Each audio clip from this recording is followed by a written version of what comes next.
মাদ্রাসা থেকে ডাকাত বের হয় না, মাদ্রাসা থেকে বের হয় মুফাসসিরে কোরআন। জোরে বলেন ঠিক কিনা? মাদ্রাসা থেকে যারা বের হয় এদের কাছে দেশ নিরাপদ, দেশের মানচিত্র নিরাপদ, দেশের সীমানা নিরাপদ। জোরে বলেন ঠিক কিনা? কারণ ইসলাম সবসময় শান্তির পক্ষে, কোরআন সবসময় শান্তির পক্ষে। মাদ্রাসায় পড়ুয়া যারা আছে তারাও শান্তির পক্ষে। আপনারা আপনাদের ছেলে মেয়েদেরকে এই মাদ্রাসায় দিবেন তো বেশি বেশি? আল্লাহ কবুল করুক। আমাকে রেখেছেন প্রধান মুফাসসির, আপনাদের শুকরিয়া। কথা বলেছে মফিজুল ইসলাম হোসাইনি, যুক্তিবাদী, একেবারে আমার আগ দিয়ে না, চমৎকার যুক্তি দিয়ে দিয়ে ভালো কালেকশন করছে আপনাদের থেকে। পকেট থেকে টাকা বের করা খুব কঠিন কাজ। এটা বিশ্বনবীও মাঝে মাঝে করতেন। বিশ্বনবী একবার নারীদেরকে বললেন, ও মদিনার নারীরা, তাসাদ্দাকনা, তোমরা বেশি বেশি সদকা করো, মানে দান করো। তো নারীরা বলল, এত পুরুষ লোক থাকতে আমাদের বললেন কেন? পুরুষদের বলেন। বিশ্বনবী বললেন, ফাইন্নি উরিতুকুন্না আকসারা আহলিন নার, আমি মেরাজের রাতে জাহান্নামে যেতে যাদেরকে বেশি দেখেছি তারা পুরুষ নয়, তারা ছিল নারী। দুই কারণে তোমরা জাহান্নামে যাবা। এক হচ্ছে তুকসিরনা লানা, তোমরা বেশি বেশি লানত দাও। দেখবেন ঝগড়া লাগলেই কয় হেতের উপরে আল্লাহর ঠেড়া হইতো, হেতের উপরে আল্লাহর গজব হইতো, বলে না? এটা নারীরা বলে। যে মা বোনদের কানে আমার মাইকের আওয়াজ যায়, আপনারা এটা করবেন না। কেননা বিশ্বনবী বলেছেন যে আপনাদের জাহান্নামে যাবার প্রথম কারণ হচ্ছে আপনারা বেশি বেশি লানত দেন, অন্য নারীদেরকে অভিসম্পাত করেন, কার্টস করেন। এটা করবেন না। দুই হচ্ছে তাকফুরনাল আশিরা, স্বামীর নাশুকরি করে নারীরা। শামুকসারে এরকম নারী আছে না নাই? আছে, অভিজ্ঞতা থেকে বলতেছে সবাই। তো নারীরা নাশুকরি করবেন না, শুকর গুজার হবেন। শুকর গুজার হলে ফ্যামিলিটারে শান্তিপূর্ণ বানায় দিবে কে? আর কিচ্ছু পাইলাম না, কিচ্ছু দিল না, কিচ্ছু নাই, এগুলো বললে আজীবন হাহুতাশি করবেন। আপনার বুকের জ্বালা কষ্ট জীবনেও দূর হবে না। অল্প খাবেন, অল্প পড়বেন, অল্প জমাবেন, অল্পের মধ্যে বরকত ঢুকাই দিছে কে? অল্প খাওয়া, অল্প রাখা, অল্প জমানোরে আরবিতে বলে আল কানাআহ। আল কানাআতু মিনাল ইসলাম। অল্প খাবেন, অল্প জমাবেন, অনেক লাগবে এটা ঠিক না। যাদের অনেক আছে তাদের সুখ কম, শান্তি কম, তাদের ঘরে ঘরে অশান্তি। জোরে বলেন ঠিক কিনা? এজন্য আল্লাহ আমাদেরকে অল্পে তুষ্ট থাকার তৌফিক দান করুক, আমরা পড়ি আমিন। তো বিশ্বনবীও কালেকশন করতেন। যখন এই দুই কথা বললেন যে তোমরা এই কারণে জাহান্নামী, দান করো, নারীরা দান শুরু করে দিল। আবার নারীদের মন অনেক দুর্বল। আপনারা কি দান করছেন? এরা পারলে এদের জমি জমা লেখা দিয়ে দিবে। যদি ওই রকম মোটিভেট তাদেরকে করতে পারেন আপনি, যদি ওইরকম বুঝাতে পারেন, তাদের মনটা এত নরম, তাদের হৃদয়টা গলাতে পারলে, ওনাদের নামে জায়গা জমি থাকলে ওইটাও মাদ্রাসার নামে লিখে দিবে। সুবহানাল্লাহ পড়েন। তো নারীরা বিশ্বনবীর এই মন গলানো ওয়াজ শুনে দান করা শুরু করলো। কেউ দেয় হাতের বালা, কেউ দেয় নাকের ফুল, কেউ দেয় কানের দুল, কেউ দেয় পায়ের নুপুর। বিশ্বনবীর হাত কয়টা? দুই হাতে আর কয়টা নিতে পারে? হাত ভরে গেছে। তারপর মদিনার নারীরা দিয়েই যাচ্ছে। বিশ্বনবী বিলালকে বললেন, বিলাল তোমার রুমালটা দাও, তুমি রুমাল বিছাও, আমি ওয়াজ করতেছি আর তুমি কালেকশন করো। যেই ছেলেরা তোমরা ভলান্টিয়ার্স হিসেবে এই যে প্যাকেট নিয়ে, পলিথিন নিয়ে সবার কাছে গেলা, তোমরা সাইয়েদনা বিলালের সুন্নত পালন করেছো, তোমরা বিলালের উত্তরসূরি। আল্লাহু আকবার। এজন্য ইসলামের এই কল্যাণময় কাজে হাতে হাত রেখে, কাঁধে কাঁধ মিলিয়ে আমাদের একসাথে আগাতে হবে। রাজি আছেন তো? আল্লাহ কবুল করুক। যারা দান করেছে আল্লাহ তাদের দানটাও কবুল করুক। দান করা অনেক বড় সওয়াবের কাজ। আল্লাহ এটা খুব বেশি পছন্দ করেন। কিয়ামতের দিন 7 শ্রেণীর লোককে আল্লাহ তাআলা তার আরশের নিচে ছায়া দিবে। তার মধ্যে এক লোক হচ্ছে রজুলুন মা তাসাদ্দাকা ইয়ামিনুহু লা তা'লামু শিমালুহু, তার ডান হাত যা দান করে বাম হাতও সেটা জানে না। মানে এত গোপনে দেয়। ডান হাত আর বাম হাত তো খুবই কাছাকাছি। ডান হাত কি করে ওটা বাম হাতের জানার কথা কি কথা না?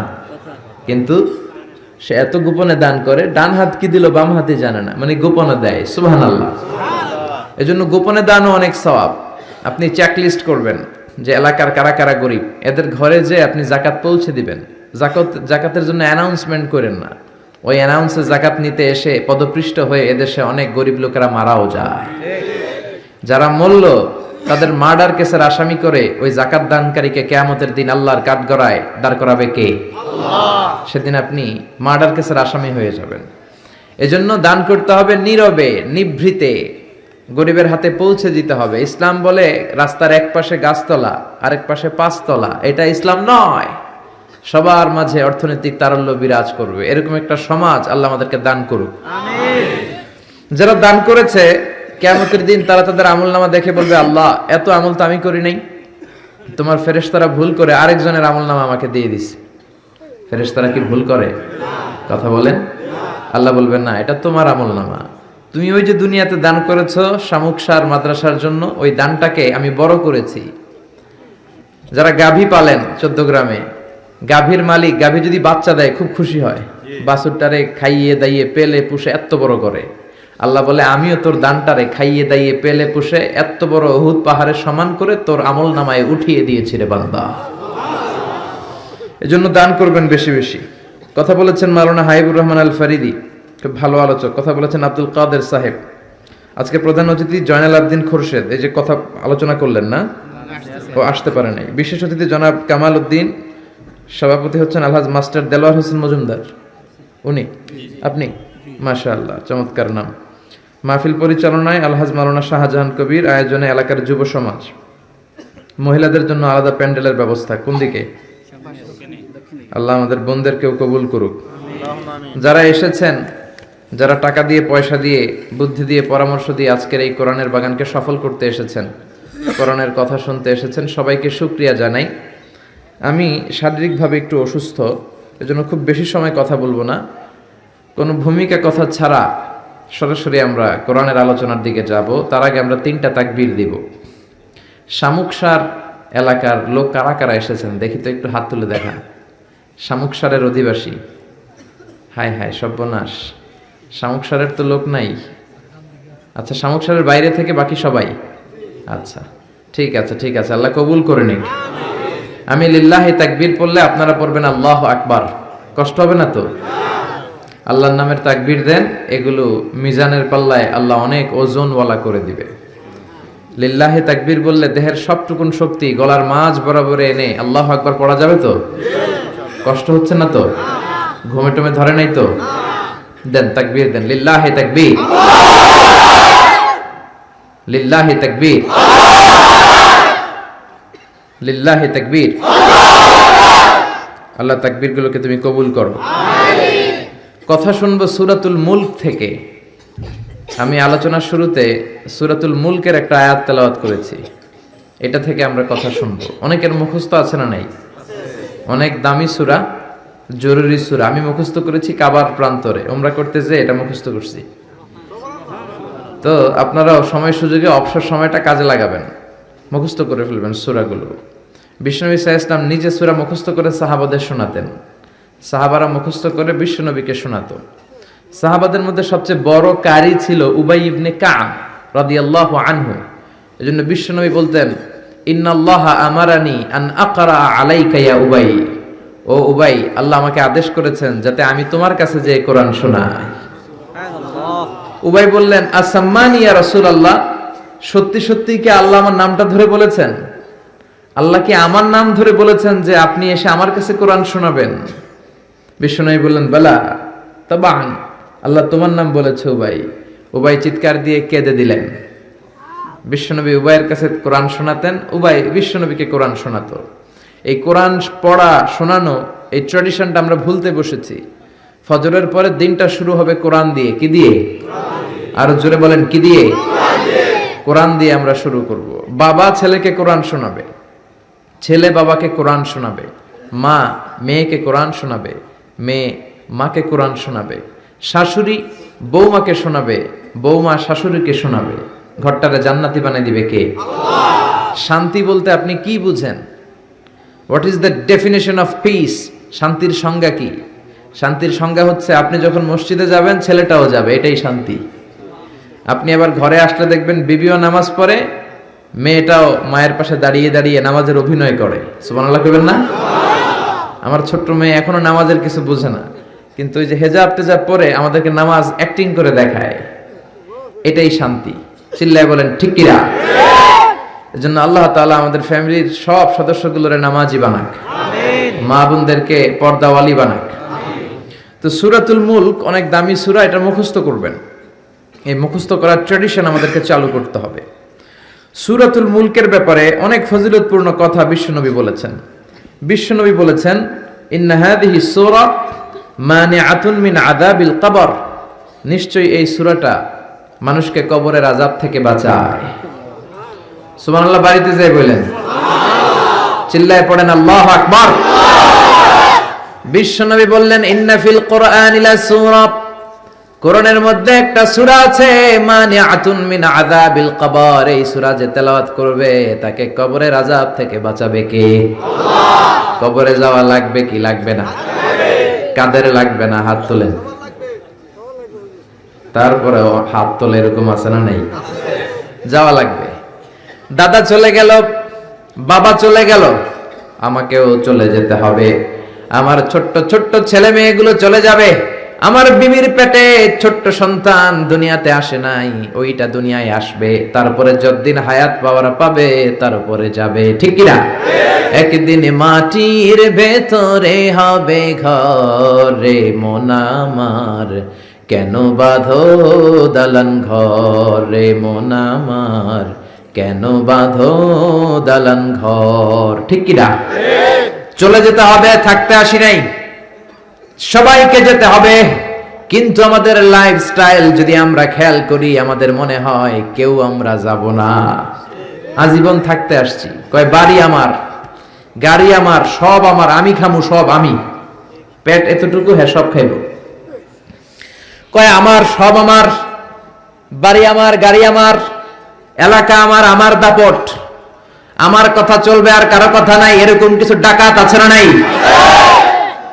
আমার এলাকা, আমার সব, আমার বাড়ি, আমার গাড়ি, আমার ব্যাংক ব্যালেন্স, খালি আমার। আল্লাহ কয় কিচ্ছু তোমার না, সবকিছুর মালিক কে? কিন্তু তারপরও আমার আমার বলতে বেশি পছন্দ করি। যদি বলি গাড়িটা কার, কয় হুজুর আমার। বাড়িটা কার? আমার। বিল্ডিংটা কার? আমার। কেমন করে আপনার বাড়ি হয়? আপনার বাবাও যখন এই বাড়িতে থাকতো সেও বলতো আমার, দাদাও কইতো আমার, ঠিক কিনা? আপনি মরে গেলে ছেলে বলবে আমার। একটাই বাড়ি, সবাই কয় আমার। পরের জায়গা পরের বাড়ি, ঘর বাঁধিয়াই আমি রই, আমি তো সেই ঘরের মালিক নই। পরের জায়গা পরের বাড়ি, ঘর বাঁধিয়াই আমি রই, আমি তো সেই ঘরের মালিক নই, ঠিক কিনা? এই দুই লাইনের গানের ভেতরে গোটা আখিরাতটা আছে। এই দুই লাইনের সঙ্গীতের ভেতরে পুরো ইসলামটা আছে। এই দুই লাইনের সঙ্গীতের ভেতরে 30 পারা কোরআনটা আছে, ঠিক কিনা? থাকতে আসি নাই, চলে যেতে হবে। এজন্য সঙ্গীত যেটা গাবেন ওইটা ইসলাম দ্বারা অ্যাপ্রুভড হতে হবে, কোরআন দ্বারা জাস্টিফাইড হতে হবে। যে কোনো সঙ্গীত আপনি গেতে পারেন না যে সঙ্গীত আপনাকে কোরআনমুখী করে, যেই কবিতা আপনাকে ইসলামমুখী করে, যেই গান আপনার অন্তরে আল্লাহর ভয় জাগায়, ওগুলো আমাদের গান, যেরকম, ঠিক কিনা? কিন্তু এদেশে আছে ব্যান্ডের গান, রক্স গান, আউলা গান, বাউলা গান, মরমী গান, আছে না নাই? কয় আগে কি সুন্দর দিন কাটাইতাম, গ্রামের নওজোয়ান হিন্দু মুসলমান মিলিয়া বাউলা গান আর মুর্শিদি গাইতাম, আগে কি সুন্দর দিন কাটাইতাম। তো এখন সুন্দর কাটাস না, তোর কি সমস্যা? আগে সুন্দর দিন কাটাইতে, এখন তো ডিজিটাল বাংলাদেশ, এখন তো আরো সুন্দর দিন কাটাবা, কপাল পোড়া। খবরদার গানগুলো বুঝে শুনে গাবেন। এই লালনের গানে, বাউলা গানে ঢোল তবলা আছে না নাই? বিশ্বনবী ঢোল তবলা ভাঙার জন্য দুনিয়ায় এসেছেন। বিশ্বনবী বলেছেন, বুইসতু আন উকাসসিরাল মাজামির, ঢোল তবলা বাঁশি হারমোনিয়াম ভেঙে চুরমার করার জন্য বিশ্বনবীরে পাঠাইছে কে? এই জন্য যতগুলো গান ঢোল তবলা দিয়ে হয়, মুসলমান ওগুলো শুনতে পারে। আবার যে গানে হিন্দুয়ানি ঘ্রাণ থাকে, শিরকের ঘ্রাণ থাকে, ইসলাম বিরোধী শক্তির ঘ্রাণ থাকে, সেই গান মুসলমানরা গেতে পারে। গত 2 সপ্তাহ আগে মারা গেছে বারি সিদ্দিকী। বারি সিদ্দিকীর গান পোলাপানরা গায় কি গায় না? বারি সিদ্দিকীর ফ্যান আছে না নাই? বুঝে শুনে গাইতে হবে, বুঝে শুনে শুনতে হবে। মুসলমান জোরে কোন, ঠিক কিনা? এই লালন গান, বাউলা গান, বারি সিদ্দিকীর গান, এই গানের একটা কথা ভালো, 10টা খারাপ, ঠিক কিনা? একটা আপনারে কোরআনের কথা বলে মনে ঝলক সৃষ্টি করবে, আর 10টা লাইন দিয়ে মুশরিক বানায় দিবে, ঠিক কিনা?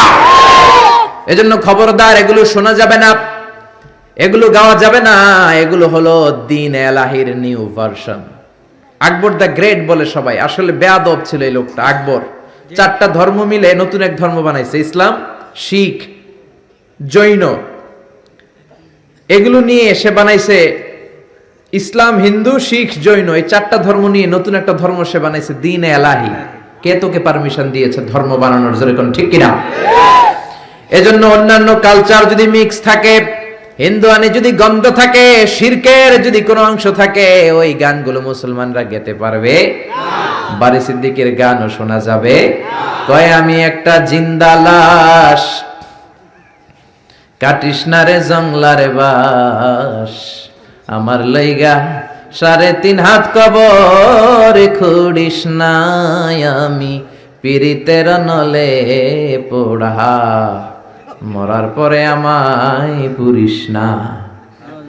আছে না নাই? প্রথম লাইনে বলে আমারে কবর দিস না, দ্বিতীয় লাইনে বলে আমারে শ্মশানে পুরিস না। এক মুসলমানের অন্তরের মধ্যে 2 ধর্ম থাকতে পারে? মুসলমানকে আগুনে জ্বালানো হয় না, মুসলমান মরার পরেও তার একটা সম্মান আছে না নাই? এই জন্য দেখেন বারি সিদ্দিকের গানের প্রথম লাইনে বলে আমারে কবর দিস না, জংলার বাস কাটিস না, দ্বিতীয় লাইনে বলে আমারে আগুনে পুরিস না। তাহলে তুমি মুসলমান নাকি হিন্দু? ভেজাল আছে না নাই? আছে না নাই? এজন্য গান শুনলে শুনবেন নজরুলের লেখা ইসলামী গান, কবি ফররুক আহমদের গান, জাগ্রত কবি মুহিব খানের গান, কবি আল মাহমুদের গান। গান যদি শুনতে হয় সাইমিম শিল্পী গোষ্ঠীর গান, কলরবের ছোট্ট ছোট্ট বাচ্চাদের গান, ঠিক কিনা? সালাতে কায়েম করো, সালাতে কায়েম করো, হবে সম্মানী তুমি, হবে জান্নাতি তুমি, হবে সম্মানী তুমি, হবে জান্নাতি তুমি। সালাত তোমার অঙ্গে মাখো, সঙ্গে রাখো, তবেই তো মুমিন। রাব্বিয়াল আলা, রাব্বিয়াল আযীম। আল্লাহু আকবার। কি সুন্দর বাচ্চাগুলো পাগড়ি পরে গান গায়, এগুলো শিখানোর দরকার আছে না নেই? এই জন্য কবরে যেতে হবে, কবরের প্রিপারেশন নিতে হবে। বিশ্বনবী বললেন যারা সূরাতুল মুলক তেলাওয়াত করবে কবরের আযাব থেকে বাঁচাবে কে? আল্লাহ। আবার বিশ্বনবী বললেন শাফাআত লি সাহিবিহা, যে ব্যক্তি এই সূরা তেলাওয়াত করবে তার জন্য এই সূরাটা কিয়ামতের দিন আল্লাহর কাছে সুপারিশ করবে। সুবহানাল্লাহ নাই? সুবহানাল্লাহ। আর জোরে সুবহানাল্লাহ। কোরআন সুপারিশ করবে আল্লাহর কাছে। আল্লাহ সুপারিশ ফেলে দিতে পারবে? প্রধানমন্ত্রীর কাছে যদি অর্থমন্ত্রী কোনো সুপারিশ নিয়ে যায়, প্রধানমন্ত্রী ফেলে দিতে পারবে? পররাষ্ট্রমন্ত্রী যদি কোনো সুপারিশ করে, রেকমেন্ডেশন করে, ফেলে দিতে পারবে? কোরআন যদি সুপারিশ করে কবুল করে নেবে কে? আল্লাহ। এজন্য এই সূরা যারা তেলাওয়াত করবে, এই সূরা তার হয়ে আল্লাহর কাছে সুপারিশ করবে, রব্বুল আলামিন এই সূরার সুপারিশ কবুল করে নিবে। আবার বিশ্বনবী বলেন খাসামাত আন সাহিবিহা, এই সূরাটা কিয়ামতের দিন এই সূরার তেলাওয়াতকারীর পক্ষ হয়ে আল্লাহর বিরুদ্ধে তর্ক করবে। আল্লাহু আকবার। আল্লাহর সাথে তর্ক, সাহস বেশি না কম? বেশি না কম? তর্ক করতেই থাকবে হাত্তা দাখালাহুল্লাহুল জান্নাহ, যতক্ষণ না রব্বুল আলামিন ওই লোকটাকে জান্নাতি বলে সার্টিফিকেট না দেয়। পড়তে রাজি আছেন সূরাতুল মুলক? এজন্য বিশ্বনবী বলতেন মান কারা বিহা ফি লাইলা, রাতে যে সূরাটা তেলাওয়াত করবে তার আমলনামার মধ্যে সওয়াব দিয়ে পূর্ণ করবে কে? আল্লাহ। এজন্য বিশ্বনবী দরদ মাখা কণ্ঠে বলেছেন আমি চাই আমার প্রতিটা উম্মতের হৃদয়ে এই সূরাতুল মুলকটা গাঁথা থাক। আমি চাই এই সূরাটা আমার প্রতিটা উম্মতের কলিজায় লিপিবদ্ধ থাক। আমি চাই 30টা আয়াতের এই সূরাতুল মুলক আমার প্রতিটা উম্মতের সিনার মধ্যে লিপিবদ্ধ থাক। সুবহানাল্লাহ। মুখস্থ করতে রাজি আছেন?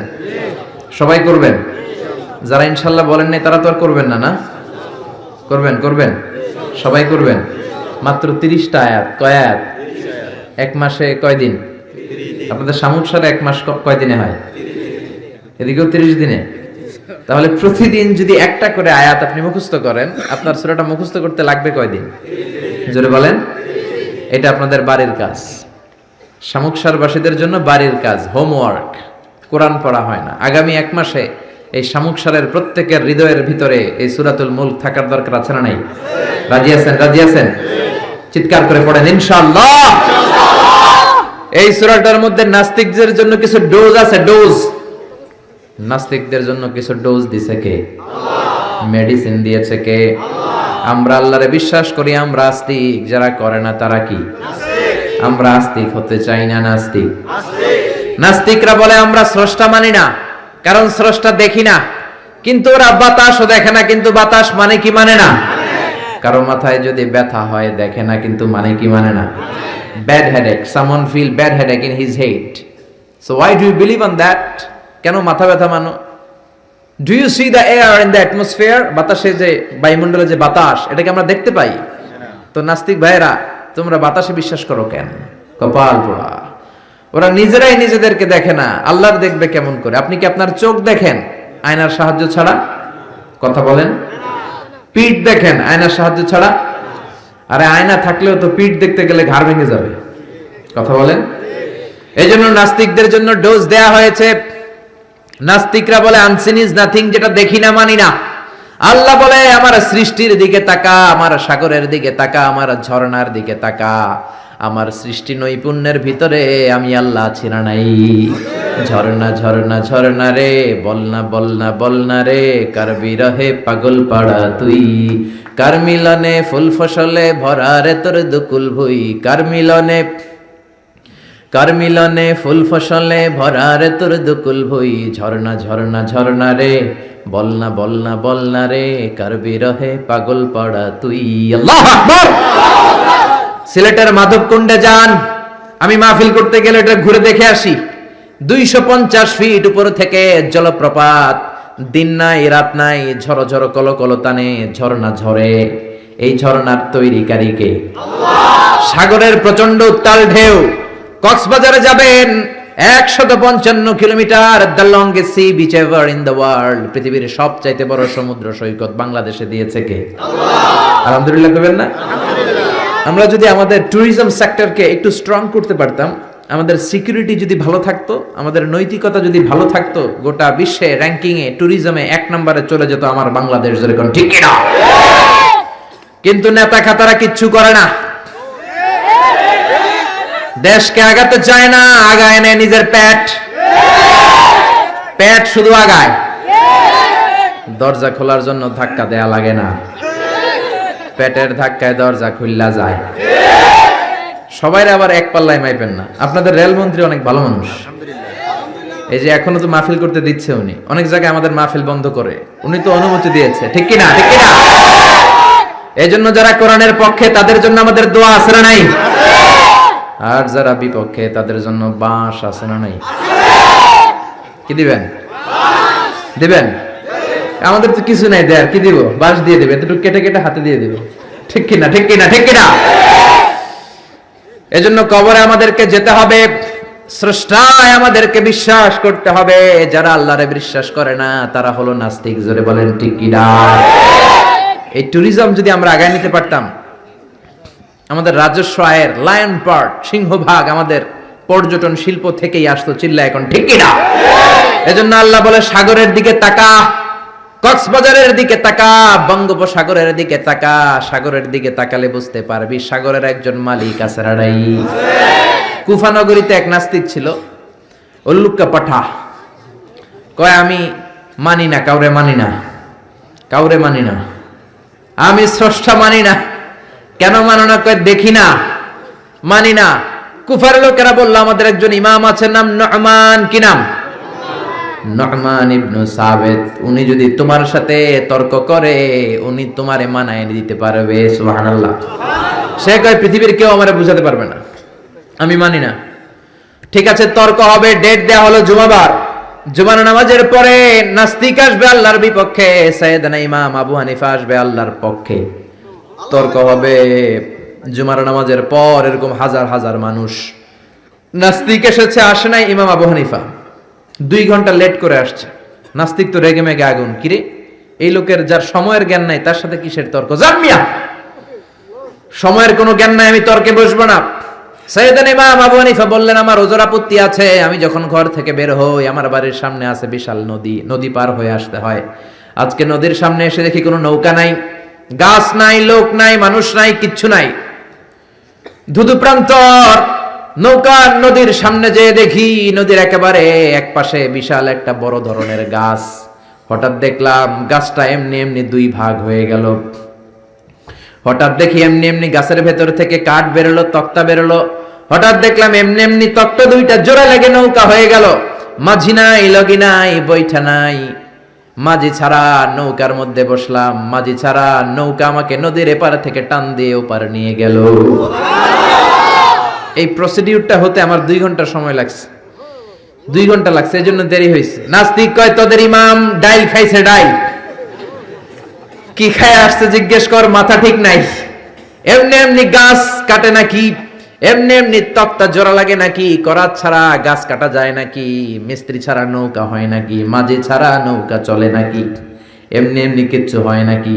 ইমাম আবু হানিফা বললেন, এই তো আপনি লাইনে আসছেন, এমনি এমনি কিচ্ছু হয় না। তাহলে আকাশ কেমন করে এমনি এমনি হলো? বিশাল সাহারা মরুভূমি কেমন করে এমনি এমনি হলো? বিশাল তুর পাহাড় কেমন করে এমনি এমনি হলো?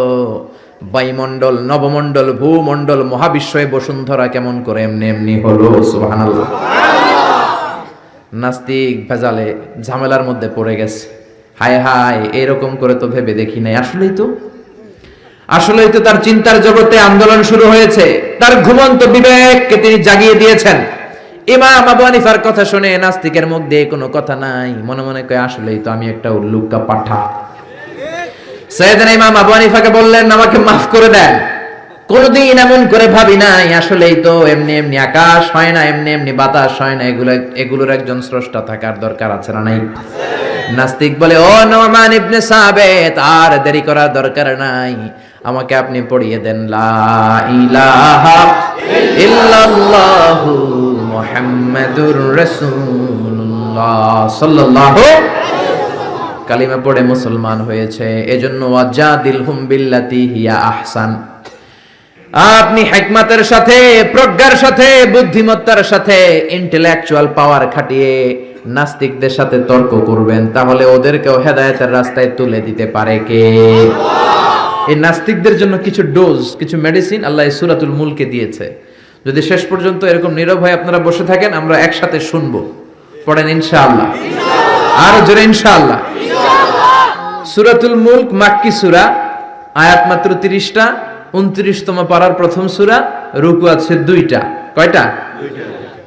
মুলক মানে হচ্ছে ক্ষমতা, মুলক মানে পাওয়ার, মুলক মানে কিংডম, মুলক মানে অথরিটি, মুলক মানে সভরেইনটি। আল্লাহ শুরু করলেন, তাবারাকাল্লাযী বিয়াদিহিল মুলকু ওয়া হুয়া আলা কুল্লি শাইইন কাদির। সুমহান সেই সত্তা যার হাতে ক্ষমতা, আর ওয়া হুয়া আলা কুল্লি শাইইন কাদির, তিনি সব কিছু করতে পারেন। তিনি কে? আল্লাহ। খেয়াল করে বুঝবেন, আল্লাহ বললেন বিয়াদিহিল মুলকু, তাবারাকাল্লাযী, সুমহান সেই আল্লাহ, বিয়াদিহিল মুলকু, তার হাতে ক্ষমতা। ক্ষমতা কার হাতে? আল্লাহ। জোরে কোন, কার হাতে? নাকি আপনাদের হাতে? আপনারা তো কোন সব ক্ষমতার মালিক, আমি খায়া ফেলামু, সব খায়া ফেলাইব, সব ক্ষমতার মালিক আমি, আমার দাপট। আল্লাহ কয় তোর কোনো দাপট নাই, দাপট কার? বিয়াদিহিল মুলকু, ক্ষমতার মালিক তিনি, আমাদের কোনো ক্ষমতা নাই। ক্ষমতার মালিক হলেন আমাদের আল্লাহ, ঠিক কিনা? কিসের আবার আমাদের ক্ষমতা? আমরা তো দুর্বল। ওয়া খুলিকাল ইনসানু দাঈফা, আমাদেরকে দুর্বল করে বানালো কে? আল্লাহ। ছোট্টবেলায় ছিলাম দুর্বল, নিজের পেশাব নিজে খেয়েছি, নিজের পায়খানা নিজে খেয়েছি। আবার 80 বছর যদি হায়াত পায়, হেও নিজের পায়খানা নিজে খায়, নিজের পেশাব নিজে খায়, ঠিক কিনা? শুধু দুর্বল না, দুর্বলের ঘরের দুর্বল, জোরে কোন ঠিক কিনা? কেমন করে আপনার হাতে ক্ষমতা? আপনার যদি পেটের মধ্যে ব্যথা হয়, আপনার যদি ডায়রিয়া হয়, বিছানায় পড়ে গড়াগড়ি খান কি খান না? সিলাসিলি করেন কি করেন না? আই মরি যাই, মারে মাফ করে দে, আছে না নাই? 5 বার ডায়রিয়া হয়েছে, 5 বার টয়লেটে গিয়েছে, আর চেহারার দিকে তাকানো যায় না। এতদিন কইতে আমার এলাকা, এখন কয় আমারে মাফ করে দে। মাফ চান কি জন্য? আপনার যখন ডায়রিয়া হবে আপনি বলবেন সব ক্ষমতার মালিক আমি। কপাল পোড়া, চিল্লা এখন ঠিক কিনা? কোনো ক্ষমতা নাই। অসুস্থ হলে, দুর্ঘটনায় পড়লে, বিপদে যখন আমরা পড়ি, তখন বোঝা যায় আমাদের কত ক্ষমতা, ঠিক কিনা? এখন যদি একটা ভূমিকম্প হয়, একজনরেও খুঁজে পাওয়া যাবে না, সব দৌড় বাঁচার জন্য, ঠিক কিনা? নেপালে আমাদের কিছু সেলিব্রিটিরা, নায়ক নায়িকারা শুটিং এর জন্য গিয়েছেন নেপালে। গত বছর নেপালের কাঠমান্ডুতে বিশাল একটা ভূমিকম্প হয়েছে না? এরা যে হোটেলে উঠছে, পরের দিন পাহাড়ের উপরে শুটিং। পাহাড়ে 10টার দিকে যখন উঠলো, উইঠা শুটিং শুরু করছে। দুনিয়াকে মজা লেলো, দুনিয়া তোমারই হ্যাঁ। আল্লাহকে মজা জনমের মতো লয়ে আলো, আমি খেলা দেখাইতেছি। আল্লাহ পুরো কাঠমান্ডুটাকে, শহরটাকে নাড়ায় দিলেন। পাহাড়ি শহর তো। নায়িকারা বলতেছে হঠাৎ আমরাও নাচতেছি, পাহাড়ও নাচতেছে। এরপরে আমরা নাচ থামাইলাম, দেখি পাহাড় থামায় না, পাহাড় নাচতেছে। এবার আমরা শুয়ে পড়লাম, জমিনের মধ্যে বসে পড়লাম। পাহাড় দুলতে শুরু করেছে, বুঝতে পারলাম ভূমিকম্প। মাত্র 2 কিলোমিটার দূরে আমাদের রেখে আসা হোটেলে আমাদের জিনিসপত্র, লাগেজ, কাপড় চোপড়। হোটেলের দিকে তাকায় দেখি 1 সেকেন্ডের ব্যবধানে পুরো হোটেলটা মাটির সাথে মিশে মেসাকার। এক ভূমিকম্পের ধাক্কায় পুরো হোটেলটা মেসাকার। চিল্লায় পড়েন আল্লাহু আকবার। নেপালে যারা ভ্রমণ করেছেন দেখবেন বড় বড় মূর্তি পদ্মাসনে বসে থাকে। ইরানের উপরে করে এইভাবে বসে থাকে। বিশাল বড় বড় মূর্তিগুলোর সামনে দুধ আছে, কলা আছে, আম আছে, মিষ্টি আছে না নাই? কিন্তু কিচ্ছু খাইতে পারে না। জোরে কোন ঠিক কিনা? যারা সকাল বেলায় মিষ্টি দেয়, রাতের বেলায় চুরি করে ওরাই খায়। ঠিক কিনা? যতগুলো মূর্তি ছিল সব শেষ। এই মূর্তির সামনে যে ওরা বলতো ওম শান্তি ওম, কিন্তু মূর্তিগুলাই শেষ। যাদের কাছে তোমরা চাও তারাও দুর্বল, যারা চায় তারাও দুর্বল। সবল একজন, তিনি কে? পুরো কাঠমান্ডু শহরটারে আল্লাহ নাস্তানাবুদ করে দিলেন। এক লোক রাস্তায় বসে কাঁদে, চিৎকার করে, সাথে 2টা বাচ্চা। সবাই তারে জিজ্ঞেস করে কাঁদেন কেন? প্রশ্ন করলেই খালি চোখের পানি ছাড়ে। সাংবাদিকরা, টেলিভিশনের লোকেরা এসে বলে আপনার কি হয়েছে, কাঁদেন কেন? কি নাম? কয় আমার নাম অমুক, আমি এই এলাকার সবচেয়ে প্রতাপশালী লোক ছিলাম। গতকালও আমার 2টা 5তলা বাড়ি ছিল, 2টা গাড়ি ছিল, 3টা শপিং মল ছিল, টাকার কোনো অভাব নাই। ভূমিকম্পের ধাক্কায় সব মাটির ভেতরে নিয়ে গেছে কে? গতকাল আমি প্রতাপশালী, আজকে আমি ফকিরের ঘরের ফকির। ঠিক কিনা? কিচ্ছু নাই। ছেলেগুলোরে খাওয়াবো কি? ত্রাণের খাবার নেয়ার জন্য লাইন ধরেছি। প্রতাপশালী মানুষ, ধাক্কাধাক্কি করতে পারি? খাবারও জোটে না। গত 3 দিন আমার পেটের ভেতরে কোনো দানা পানি পড়ে নাই। কি খাওয়াবো ছেলেগুলারে? এরকম ভূমিকম্প দিয়ে বাংলাদেশটারও আল্লাহ শেষ করে দিতে পারে কি পারে না? এজন্য ক্ষমতার মালিক একজন, তিনি কে? আর কোনদিন বলবেন আমরা ক্ষমতার মালিক? পিছন থেকে কেউ যদি বলে হুজুর সাপ, প্যান্ডেলের ভেতরে কি সাপ, ভয় লাগে? আমি দুষ্টামি করে বলছি, তাতে অনেকে ভয় পেয়ে গেছে। আসলে যদি একটা সাপ ফস করে আসে, একটাও থাকবে না। মিছিল দিয়ে কয় কোরআন বাস্তবায়ন করে ফেলাম। সাপ ফস করলে কয় আমি নাই, আসরা নাই। বোমা হামলা যখন হয় সমাবেশের মধ্যে, সমাবেশের শুরুর দিকে গরম গরম ভাষণ, সব উল্টায় ফেলামু। একটা পেট্রোল বোমা মারলে কাউরে খুঁজে পাওয়া যায়? আরে রিক্সার টায়ার পাংচার হলে লোকজন লাফ দিয়ে ওঠে। আমি কত লাভ দিছি। আমি তো বিভিন্ন জায়গায় তাফসীর মাহফিলের জন্য বিভিন্ন জায়গায় যাই। গতকাল ছিল আমার কক্সবাজার, আগামীকাল ঢাকায়, পরশু কিশোরগঞ্জের। এই যে আমরা যে ঘুরি, রাতে অনেক সময় দুর্ঘটনা ঘটে, দেখি যে লরি ট্রাকগুলো পড়ে আছে, আবার ট্রাকের টায়ার পাংচার হয়ে যায়। আমি কত লাভ দিয়ে উঠছি। ড্রাইভারে জিজ্ঞেস করি আওয়াজ কিসের? কয় হুজুর টায়ার পাংচার হয়েছে। এক টায়ার পাংচারে আজারি লাভ দিয়ে ওঠে। সবার একই দশা, দুর্বল, কোনো ক্ষমতা নাই। ক্ষমতার মালিক কে? সবচেয়ে ক্ষমতা দেখায় বর্তমানে যে বেয়াদবটার নাম কি? Donald Trump. ওর একটা ভাষণে কে যেন একটা আওয়াজ করছিল, নাকি আল্লাহু আকবার বলছিল। লাভ যে 3টা দিছে দেখছেন আপনারা? স্পেশাল সিকিউরিটি ফোর্স এসে কয় স্যার আমরা আছি। কয় আমি তো নাই। কে আওয়াজ করলো? কয় স্যার ভিতরে ঢুকেন। 3-4টা টাইনা ধরে ভিতরে ঢুকাইছে। একজন বিয়োগলে একটা বাঁশিতে ফু দিছে, আরেকজন কইছে আল্লাহু আকবার। ট্রাম্পের পায়জামা গরম করে দিছে কে? আপনি যত ক্ষমতার অধিকারী হন, বিপদে পড়লে জিকির করতে হয় একজনের, তিনি কে?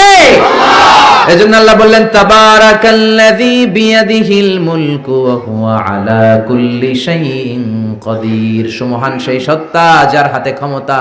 ক্ষমতা কার হাতে? আমাদের ক্ষমতা নকল ক্ষমতা, আসল ক্ষমতার মালিক কে? আমরা প্রধানমন্ত্রী হলে, প্রেসিডেন্ট হলে কোন দেশে ক্ষমতায় বসি 5 বছরের মেয়াদে, কোন দেশে বসে 10 বছরের মেয়াদে। আল্লাহ ক্ষমতায় বসছে কয় বছরের মেয়াদে? 20 বছর, 50, 100, আজীবন মেয়াদ। সুবহানাল্লাহ কইবেন না? আল্লাহ বলেন হুয়াল আউয়ালু ওয়াল আখিরু ওয়াল যাহিরু ওয়াল বাতিন ওয়া হুয়া বিকুল্লি শাইইন আলিম। আমি প্রকাশ্য, আমি গোপন, আমি প্রথম, আমি শেষ। অনাদিকাল থেকে আমি আল্লাহ ক্ষমতার চেয়ারে বসা, অনন্তকাল পর্যন্ত থাকবো। তিনি কে? আমাদের মতো ওনার 5 বছরের মেয়াদ না যে 5 বছর শেষ, আবার জরুরি অবস্থা, সেনা মোতায়েন, নির্বাচন, আবার আমার ভাই তোমার ভাই। আল্লাহর কি সিস্টেম? জোরে বলেন, জোরে বলেন। আমার আল্লাহর আজীবনের মেয়াদ, চিল্লায় এখন ঠিক কিনা? আবার পৃথিবীর অনেক দেশের ডেমোক্রেটিক সিস্টেমে ক্ষমতায় আসতে হয়, মানে ভোটে জিতে আসা লাগে। আল্লাহ তো ভোটে জিতে আসছে নাকি? আল্লাহ ভোটে আসছে। আবার অনেক দেশের ডিক্টেটরশিপ, স্বৈরাচারী পদ্ধতিতে ক্ষমতায় বসে। আল্লাহ কি স্বৈরাচারী পদ্ধতিতে আসছে? আবার কোন দেশে মোনার্কি, রাজতন্ত্র, রাজার পোলা রাজা। আল্লাহর বাবা ছিল রাজা, এজন্য আল্লাহ রাজা।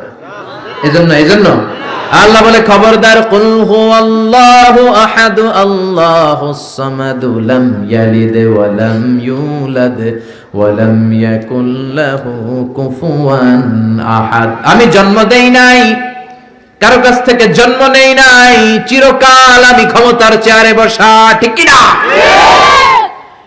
এজন্য আল্লাহ বললেন তাবারাকাল্লাযী বিয়াদিহিল মুলকু ওয়া হুয়া আলা কুল্লি শাইইন কাদির। সমহান সেই সত্তা যার হাতে ক্ষমতা। ক্ষমতা কার হাতে? আবার বাংলাদেশের রাজনৈতিক প্রেক্ষাপটে জোট যার বড়, ক্ষমতা তার বড়। জোরে কোন ঠিক কিনা? এদেশে জোটের রাজনীতি আছে না নাই? প্রথমে শুরু হইলো 4 দলীয় জোট, বুঝতেছেন? এরপরে কত? 14 দলীয়, তারপরে 20 দল, এবার মহাজোট, সামনে হবে মহাজোট। ঠিক কিনা? আল্লাহ তো জোটে ক্ষমতায় আসছে। আল্লাহ এরকম জোট করে আসছে, কোয়ালিশন করে আসছে। আল্লাহ বলেন ওয়ালাম ইয়াকুল্লাহু শারীকুম ফিল মুলকি ওয়া কাব্বিরহু তাকবীরা। আমি আল্লাহর জোট নাই, আমি আল্লাহর শরীক নাই, আমি আল্লাহর ক্ষমতায় কোনো অংশীদার নাই, আমি একাই সব ক্ষমতার মালিক। সুবহানাল্লাহ। এজন্য কখনো বলবেন না ক্ষমতার মালিক আমরা, বলবেন ক্ষমতার মালিক কে? আবার পৃথিবীতে দেখবেন অনেক দেশে আন্দোলন করে ক্ষমতার চেয়ার থেকে নামানো যায় কি যায় না। আমি মিশরে ছিলাম 5 বছর, হুসনি মুবারক প্রেসিডেন্ট, ওরা আন্দোলন করে ওনাকে ক্ষমতার গদি থেকে নামায় ফেলছে। তো আমরাও তো একটা চমৎকার আন্দোলন করলে আল্লাহর নামায় ফেলতে পারবো না? জিনেরা যদি বলে আমরা মানুষের সাথে আছি, আল্লাহরে মানি না, পারবো? ফেরেশতারা যদি বিদ্রোহ করে তাহলে পারবো? তাহলেও পারবো না। আল্লাহ বলে ওয়া আন্নাকুম গায়রু মুজিজিল্লাহ।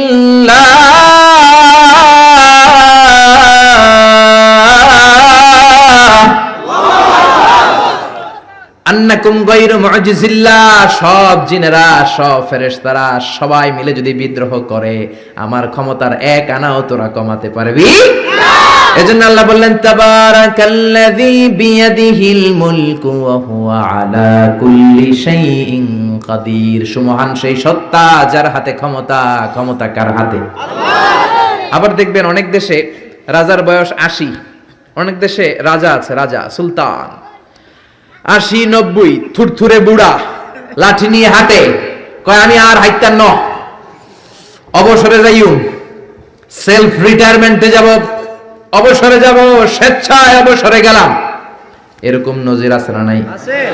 বয়সের ভারে নুজ্জ হয়ে অবসরে চলে যায়। আল্লাহর তো অনেক বয়স হয়ে গেছে, এবার একটু অবসরে যাওয়া দরকার। আল্লাহ বৃদ্ধ হয়ে গেছে? আল্লাহর কোনো ক্লান্তি লাগে? আমার আল্লাহর ঘুম হয়? আমার আল্লাহর কোনো ভয় আছে? তার কোনো লয় আছে? আল্লাহর কোনো ক্ষয় আছে? আল্লাহ বললেন আমি অক্ষয়, অব্যয়, সদা জাগ্রত, সদা সজাগ। লা তাখুযুহু সিনাতুন ওয়ালা নাওম। আমার ঘুম নাই, তন্দ্রা নাই। ওয়ালা ইয়াউদুহু হিফযুহুমা ওয়া হুয়াল আলিয়্যুল আযীম। মহাবিশ্ব চালাতে যে ক্ষণিকের জন্য আমি আল্লাহর ক্লান্তি অনুভব হয় না। তিনি কে? আল্লাহ। সে আল্লাহ বললেন তাবারাকাল্লাযী বিয়াদিহিল মুলকু ওয়া হুয়া আলা কুল্লি শাইইন কাদির। সুমহান সেই সত্তা যার হাতে ক্ষমতা। ক্ষমতা কার হাতে? আল্লাহ। নাকি আপনাদের হাতে? নাকি প্রধানমন্ত্রীর হাতে? নাকি প্রেসিডেন্টের হাতে? প্রেসিডেন্টেরও ক্ষমতা নাই। উনি তো প্রাণ ভিক্ষা দেয়, ওনার তো অনেক ক্ষমতা। হ্যাঁ, আরে ওনারও প্রাণ ভিক্ষা দিতে পারে কে? এজন্য সব ক্ষমতার মালিক কে? আর কোনদিন বলবেন সমুখসারের লোকেরা যে সকল ক্ষমতার উৎস জনগণ? সকল ক্ষমতার উৎস কে? আমরা বললাম আল্লাহ, বুঝলাম আপনি ক্ষমতার মালিক, আর কিসের মালিক বলেন? আল্লাহ বললেন আল্লাযী খালাকাল মাউতা ওয়াল হায়াতা লিয়াবলুয়াকুম আইয়ুকুম আহসানু আমালা ওয়া হুয়াল আজিজুল গফুর। আমি জীবনের মালিক, আমি মরণের মালিক। জীবন দেয় কে? আল্লাহ। মরণ দেয় কে? আল্লাহ। প্রাণ ভিক্ষা দেয় কে? আল্লাহ। নাকি রাষ্ট্রপতি? কইবেন আর এগুলো কইবেন? প্রাণ ভিক্ষা দিতে পারে কে? আল্লাহ। আবার আল্লাহ বললেন জীবন মরণের মাঝখানে তোমাদেরকে আমি রুহু দিলাম। এই রুহু কেউ দেখে নাই, রুহুকেই ছুঁতে পারে নাই, ধরতে পারে নাই। রুহুর সাইজ কত, ওজন কদ্দুর, কালার কি জানেন আপনি? দেখছেন কেউ? রুহু দেখা যায় না। আমার দাদা মরে গেল, দাদি মরে গেল, আমরা পাশে বসা, উড়াল দিল রুহু। নানা মরে গেল, নানি মরে গেল, পাশে বসা, উড়াল দিল রুহু। কোন দিক দিয়ে বের হলো, কেমন করে বের হলো, সাইজ কতটুকু, ওজন কতটুকু দেখা যায়? আওয়াজ করে বলবেন দেখা যায়। আল্লাহ বলেন কিয়ামত পর্যন্ত রূহ নিয়ে গবেষণা করলেও তোরা খুঁজে পাবি না, কারণ তোদের জ্ঞান হলো লিমিটেড, সীমিত। আনলিমিটেড জ্ঞান একজনের, তিনি কে? আল্লাহ। এজন্য মক্কার কাফিররা বলল মুহাম্মদ রূহ কারে বলে আমাদেরকে বলো। বিশ্বনবী বলতে পারে না, কারণ বিশ্বনবী মন গড়া বলে না। আল্লাহ যখন শিখিয়ে দেন, আল্লাহর শেখানো কথাগুলো বিশ্বনবী বলে। জোরে কোন ঠিক কিনা? বিশ্বনবী আকাশের দিকে তাকিয়ে আছে। সাইয়েদনা জিবরাইল কোরআনের আয়াত নিয়ে এসে বললেন, ও নবী আপনি বলে দেন, কুলির রূহু মিন আমরি রাব্বি ওয়া মা উতিতুম মিনাল ইলমি ইল্লা কালিলা। পড়েন আল্লাহু আকবার। রূহু হলো আল্লাহর আদেশ। জোরে বলেন কার আদেশ? এই রূহু ঢুকে কার আদেশে? বের হয় কার আদেশে? এই রূহু কেমন আমরা কি দেখতে পারবো নাকি? বানাতে পারবো নাকি? আমরা সুফিয়া বানাতে পারবো, আমরা রোবট বানাতে পারবো, কিন্তু রুহু বানাতে পারবো? সুফিয়া পাস না নাই? আহা, আবার সৌদি আরব নাকি সিটিজেনশিপ দিছে, সব বাইরে থেকে কন্ট্রোল করে। কি হাস্যকর বিষয়! আরে আমাদের বুয়েটের ছাত্ররা এর চেয়ে ভালো রোবট বানাতে পারে। জোরে বলো ঠিক কি না? পুরো জাতির জন্য লজ্জা, চুয়েটের জন্য লজ্জা, রুয়েটে যারা পড়ে তোমাদের জন্য লজ্জা, বুয়েটের জন্য লজ্জা। বিদেশ থেকে রোবট আনার দরকার। আবার নতুন নিয়ম করছে ঢাকার অভিজাত এলাকায় রেস্টুরেন্ট গুলাতে ওয়েটার হবে রোবট। রোবট এসে খাবার দিবে, রোবট এসে পানি দিবে। আমগো দেশে মনে হয় মানুষের অভাব, কপাল পোড়া। যুবকদের এমনি চাকরি নাই, এমনি চাকরি নাই, বেকারত্বের অভিশাপে আমরা মরছি, ওইখানে ঢুকাইছে রোবট। যেরকম ঠিক কিনা? আবার রোবট বানিয়েছো ভালো, জরুরি কাজ করবা, কিন্তু চেহারা দিয়েছো কেন? কিয়ামতের দিন রোবট যারা বানিয়েছে, বিশেষ করে নাক দিয়েছে, মেয়েদের মতো ঠোঁট দিয়েছে, পার্লারিং করেছে, তাদেরকে কিয়ামতের দিন আসামির কাঠগড়ায় দাঁড় করাবে কে? আল্লাহ। যারা এটার পৃষ্ঠপোষকতা করেছে, আল্লাহর দরবারে মুআখাজা আছে না নাই? এজন্য খবরদার, এটা আরেক ধরনের শিরক। এখান থেকে কিছুদিন পরে শুরু হবে মূর্তি। চিল্লা এখন ঠিক কিনা? এজন্য আল্লাহ বললেন খবরদার, রূহের মালিক আমি। হাজার হাজার প্লেন বানাতে পারে, রোবট বানাতে পারে, সুফিয়া বানাতে পারে, কিন্তু রুহু বানাতে পারে নাকি? বলেন। বিশ্বনবী বললেন কুলির রূহু মিন আমরি রাব্বি। রুহু হলো আল্লাহর পক্ষ থেকে আদেশ, আল্লাহর আদেশে আসে, আল্লাহর আদেশে চলে যায়। কেউ এটা বের করতে পারবে না। আমেরিকার এক বিজ্ঞানী কয়, আই হারুন, আমি পারবো। কিন্তু বছরের পর বছর গবেষণা করেও রুহু পায় না, রুহু খুঁজে পায় না। রুহুকে আসলে পাওয়া যাবে? জোরে বলেন। আল্লাহ তো বলেই দিয়েছে তোমাদের জ্ঞান লিমিটেড। ওমা উতিতুম মিনাল ইলমি ইল্লা কালিলা। রুহুর মালিক আমি, খুঁজে পাবা না। সে কয় আমি পামু, রুহু আমি ধইরা ছাড়ু, রুহু আমি আবিষ্কার করে ছাড়বো, নোবেল প্রাইজ আমি পাবো, নোবেল লরেট। কিন্তু গবেষণা করে মরা মানুষের পাশে বৈশা থাকে সারা রাত, হঠাৎ মরা মানুষ মইরা বেশকি দেয়, কিন্তু রুহু খুঁজে পায় না। সুবহানাল্লাহ পড়েন। হঠাৎ করে মানুষ মরে যায়, কিন্তু রুহু আর সে পায় না। এবার সে আবিষ্কার করলো, এক কাজ করি, গ্লাস ফিটিং করে একটা রুম বানাই, ওই রুমের ভিতরে কিছু মুমূর্ষু রোগী ঢুকাই, তাহলে তো রুহু উড়াল দিতে পারবে না। গ্লাস ফিটিং করা, টেম্পার্ড গ্লাস, সীসা ঢালাই করা, ওটা দিয়ে কিছু বেরোতে পারে না, বুলেট প্রুফ গ্লাস। এবার আইসিইউ থেকে মুমূর্ষু রোগী আনা হলো, আইসিইউ চিনেন তো, যে ইন্টেনসিভ কেয়ার ইউনিটে অক্সিজেন দিয়ে রাখে। মেডিকেল টিমের প্রধান বলে, ইউনাইটেড স্টেটস অফ আমেরিকার মেডিকেলের প্রধান কয়েক গ্লাস ফিটিং করা রুমের ভিতরে ঢুকানোর পরে রোগীর পালস মাপ দেখে, পালস আছে মানে বেঁচে আছে। পালস চিনেন তো, ওই যে ধপ ধপ করে, জন্মের পর থেকে অলিন্দ নিলয় আছে না নাই, সিস্টোলিক ডায়াস্টোলিক আছে না নাই, এটা না থাকলে বাঁচবেন কি হইবেন, ঠুস হবেন। হায় রে মানুষ রঙিন ফানুষ, দম ফুরাইলে তবু তো ভাই কারোরই নাই একটুখানি। হায় রে মানুষ রঙিন ফানুষ, রঙিন ফানুষ, হায় রে মানুষ। আল্লাহু আকবার। রুহু খুঁজে পাওয়া যাবে না, রুহু ধরার জন্য গ্লাস ফিটিং করা রুমের ভিতরে মুমূর্ষু রোগী ঢুকানো হলো। চেক দ্য বিপি, বিপি মানে ব্লাড প্রেশার মাপো, ওকে। চেক হিজ ওয়েট, ওজন মাপো। ওজন স্কেলে শোয়ানোর পরে মুমূর্ষু রোগীটার ওজন দেখা গেল 80 কেজি। কয় কেজি? সবাই বলেন কয় কেজি? এবার মেডিকেল টিমের প্রধান বলে, গ্লাস বন্ধ কর, অক্সিজেনের মাস্ক খুলে নে। সবাই বলল অক্সিজেন খুলে ফেললে মরে যাবে।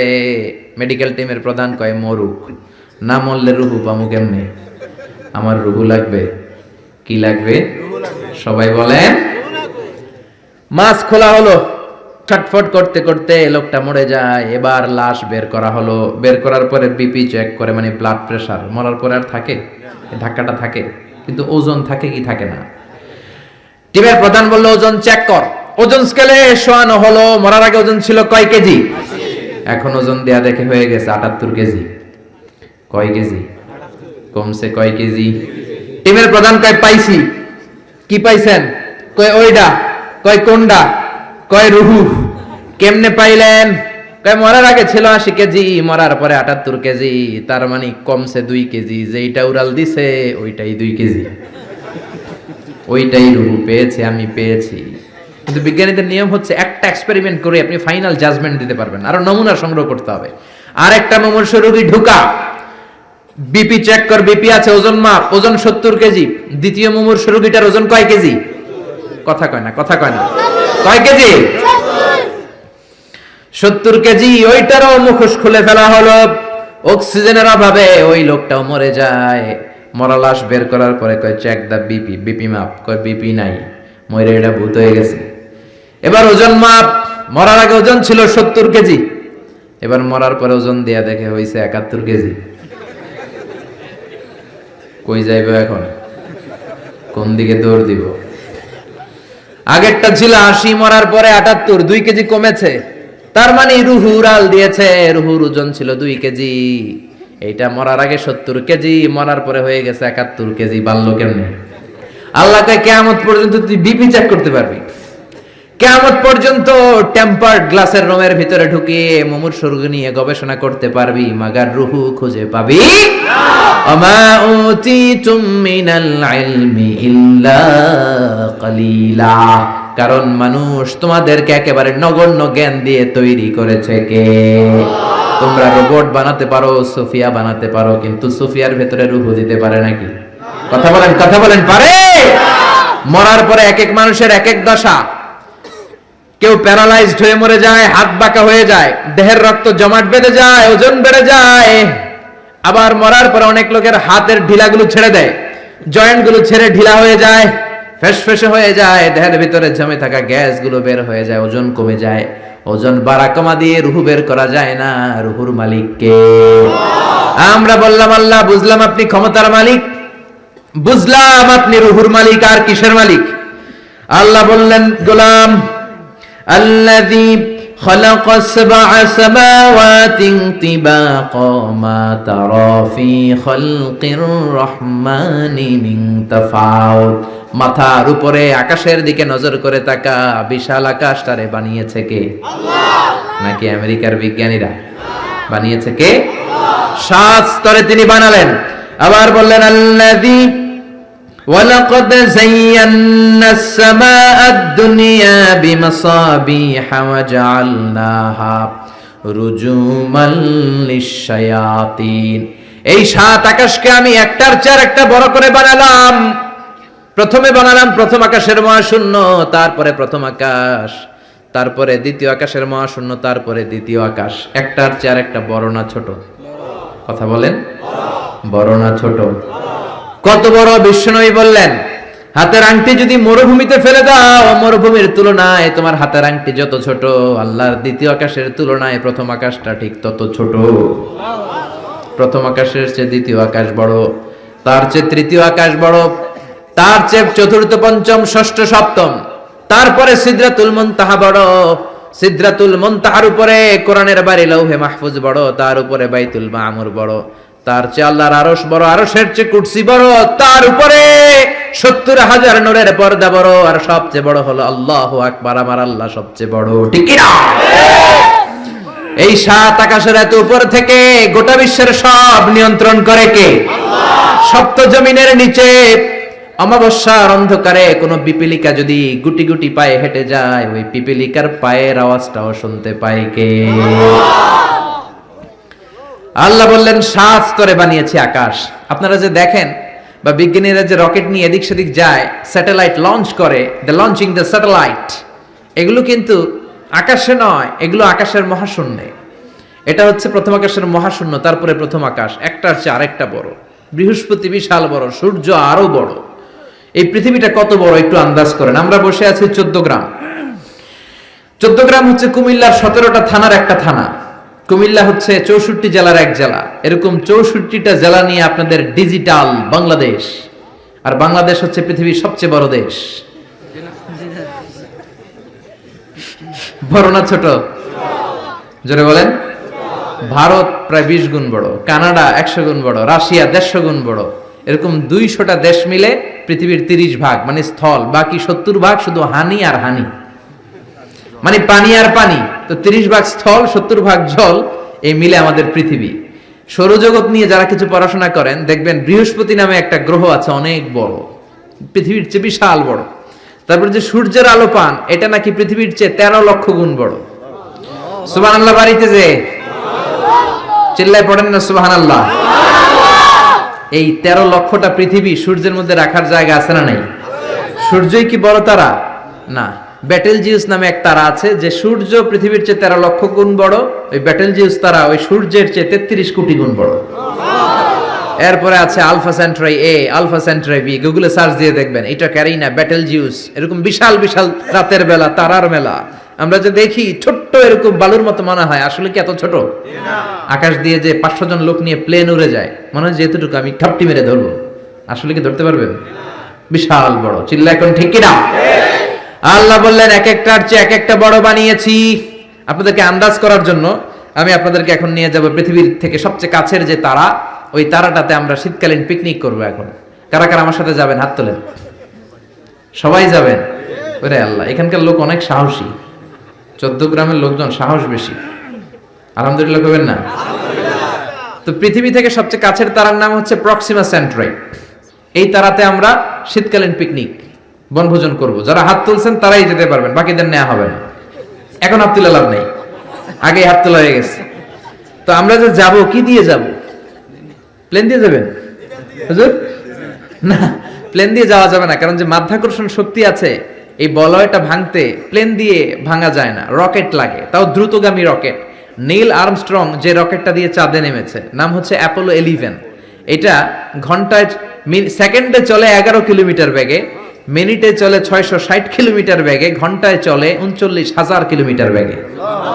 যারা আপনারা হাত তুলেছেন, আমরা এইটা দিয়ে পিকনিকে যাব। যাবেন? যাবেন? সাহস আছে অনেক। পৃথিবীর সবচেয়ে কাছের তারায় যাব আমরা পিকনিকে। দূরের তারাতে তো যেতে পারবো না, কত যে দূর। সবচেয়ে কাছের যে তারাটা, আমরা ওইটাতে নামবো ইনশাআল্লাহ। তাও যাব অ্যাপোলো 11 দিয়ে, যেটা ঘন্টায় চলে 39,000 কিলোমিটার বেগে। বাংলাদেশ থেকে আমেরিকা 10,000 কিলোমিটার দূর। তার মানে ওই রকেট দিয়ে আমেরিকা 1 ঘন্টা আপনি 4 বার যেতে আসতে পারবেন। সুবহানাল্লাহর ওয়াস্তে। আমরা এটা দিয়ে যদি পৃথিবীর সবচেয়ে কাছের তারা প্রক্সিমা সেন্ট্রাইতে যেতে চাই, যেটা 4.23 লাইট ইয়ার দূরে, এত দ্রুতগামী যানবাহন যেটা ঘন্টায় চলে কয় হাজার? 39,000। সবাই বলেন তো কয় হাজার? 39,000 কিলোমিটার বেগে চলে। এইটা দিয়ে যদি পৃথিবীর সবচেয়ে কাছের তারায় আমরা যেতে চাই পিকনিকে, আমাদের ওইখানে যেতে 1,15,000 বছর লেগে যাবে।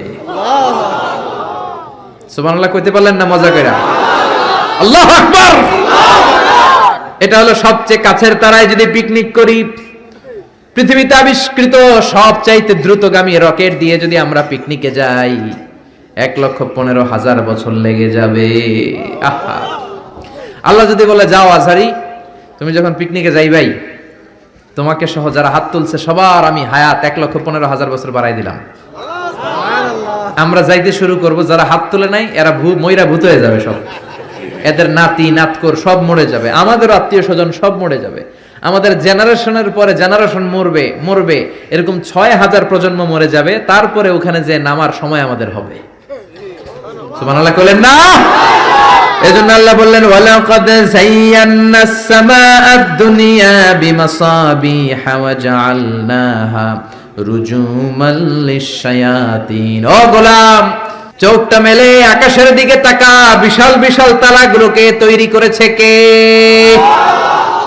বিশাল তারা দিয়ে আল্লাহ গোটা প্রথম আকাশের মহাশূন্যটাকে সুসজ্জিত করেছেন। জোরে বলেন ঠিক কিনা?